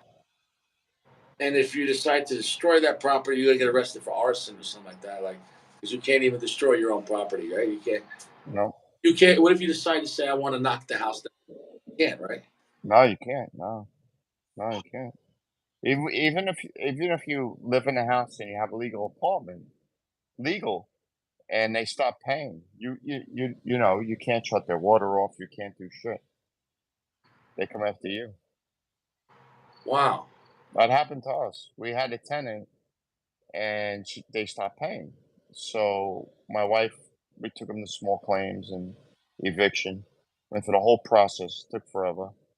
But when they went to court, they said, "Oh, they shut our hot water off. They did all these things," and we never did it. We never really did it. But they knew the system. They knew what to say. So we got in trouble or reprimanded. We didn't really get in trouble for doing these things that they said we did. We never did. So you had So to. now we have to know our tenant before we let him stay here. Yeah, you almost want to be like, can you own a legal gun? If they can't own a gun legally, they're probably not a good person. I hate to say it. Like, oh, do you like duck hunting? Do you go to the range? Oh no, I don't want you here because they have nothing to lose. You know what I'm saying? It took us. We got them out fast, and it was a year and a half, and it was only because the sheriff, like when it went to the sheriff's office, usually it takes another 6 months to a year. But we knew some sheriffs Yeah, that hang out by us. yeah. So we had them as soon as it went right to the sheriff's office. That day they came, and now they have to post it. So they have a certain amount of time. I forgot what it was, maybe 3 weeks But that's to the that get out. you posted. They know their time is short. They might destroy the apartment. Yeah, exactly. They might flood it out, right? They could flood it out. Yeah, they yep, yeah. They could kick in all the receptacles and destroy your electric, Mhm. right? I mean, oh man, they So could. I ended up with a lien against these people. Got me nowhere for the damage that they did. We had to go back again. They had to assess it. We get estimates, and they How owe us like tens of thousands of dollars. But how much I'll never see it. how much rent did you lose? We lost about 2 years worth of rent. So So what? 20 back grand, back then it was about $1,000 a month we were charging. 24,000. Yeah, 24,000 you lost. So you lost like 30 grand all in all. You got yep, heartache and the trouble. So I'm sure yep. too. You ever see them when you were out coming home? You if you saw them in the driveway or walk into the apartment, you couldn't say nothing, right? Nope, nope. Because then they can get you for harassment and get a restraining order. Exactly. They can get a restraining order against me on my own property, and I know people that that's happened to, where they couldn't come home because they had a restraining order on their own property from their tenant. Oh my god. Imagine that. Oh my god. Yeah, Oh my god. What that could destroy a family. That could make you lose your shit. yeah. My god. Give you a heart attack. So renting isn't that much fun all the time. You have to make sure it's someone reputable. What's That's how do right. you reputable? What's the what's Now it's friends of family or family members or something like that. That's all we're into now. I kind of really like listen, do you smoke cigars and do you own a gun? If they can't own a gun or they don't smoke cigars, because guys that smoke cigars wouldn't do that shit. They don't, No, you're right. They wouldn't. I hate to say it, but it's It's true. people that enjoy Opus X are not going to be doing that shit. You know, wow. Yeah, the eviction here will be a lot quicker than that. Oh no, The no, no, Midwest is not playing with that bullshit. no. Like they're not, you know. Yeah, well, Well, I gotta go to bed. go to sleep, My and dog's bugging out. yeah, Luna, He's you go to sleep, tired. and I'm gonna go to sleep too. Hey man, great having you on. All right. Thank Next, you. that Padron is phenomenal. It was definitely a higher 64, definitely 4.7. If you want a more luxury version of the Padron, I think it's very reputable. I can't remember though the 80th or 90th and say if it was better or stronger. I can't remember. Hmm. I haven't had the 80th or 90th in so long. Do you feel the Yeah. 90th stronger or or is I haven't I have them both, but I haven't had either in so long. it I had probably haven't I haven't had a 90 in. 3 years, 4 years. And you have them or no? Oh, yeah. I'd have to smoke them back to back night. If you don't smoke it back to back nights, it's really easy to get lost in translation. Yeah. Why I smoked the 64 last night to kind of because Right, you right. think you remember, and uh, it's always good to come back to cigars, because Yep. hey, I'll see you around, man. You get some rest. Alright. Alright, thank you. All right, and I'm gonna move it into your apartment, man. Don't worry, I'll pay the rent. All right. Bring your guns and your cigars. Yeah, exactly. I'll pay you. I'll see you around. Alright. Good night. Take care. Good night. Yep.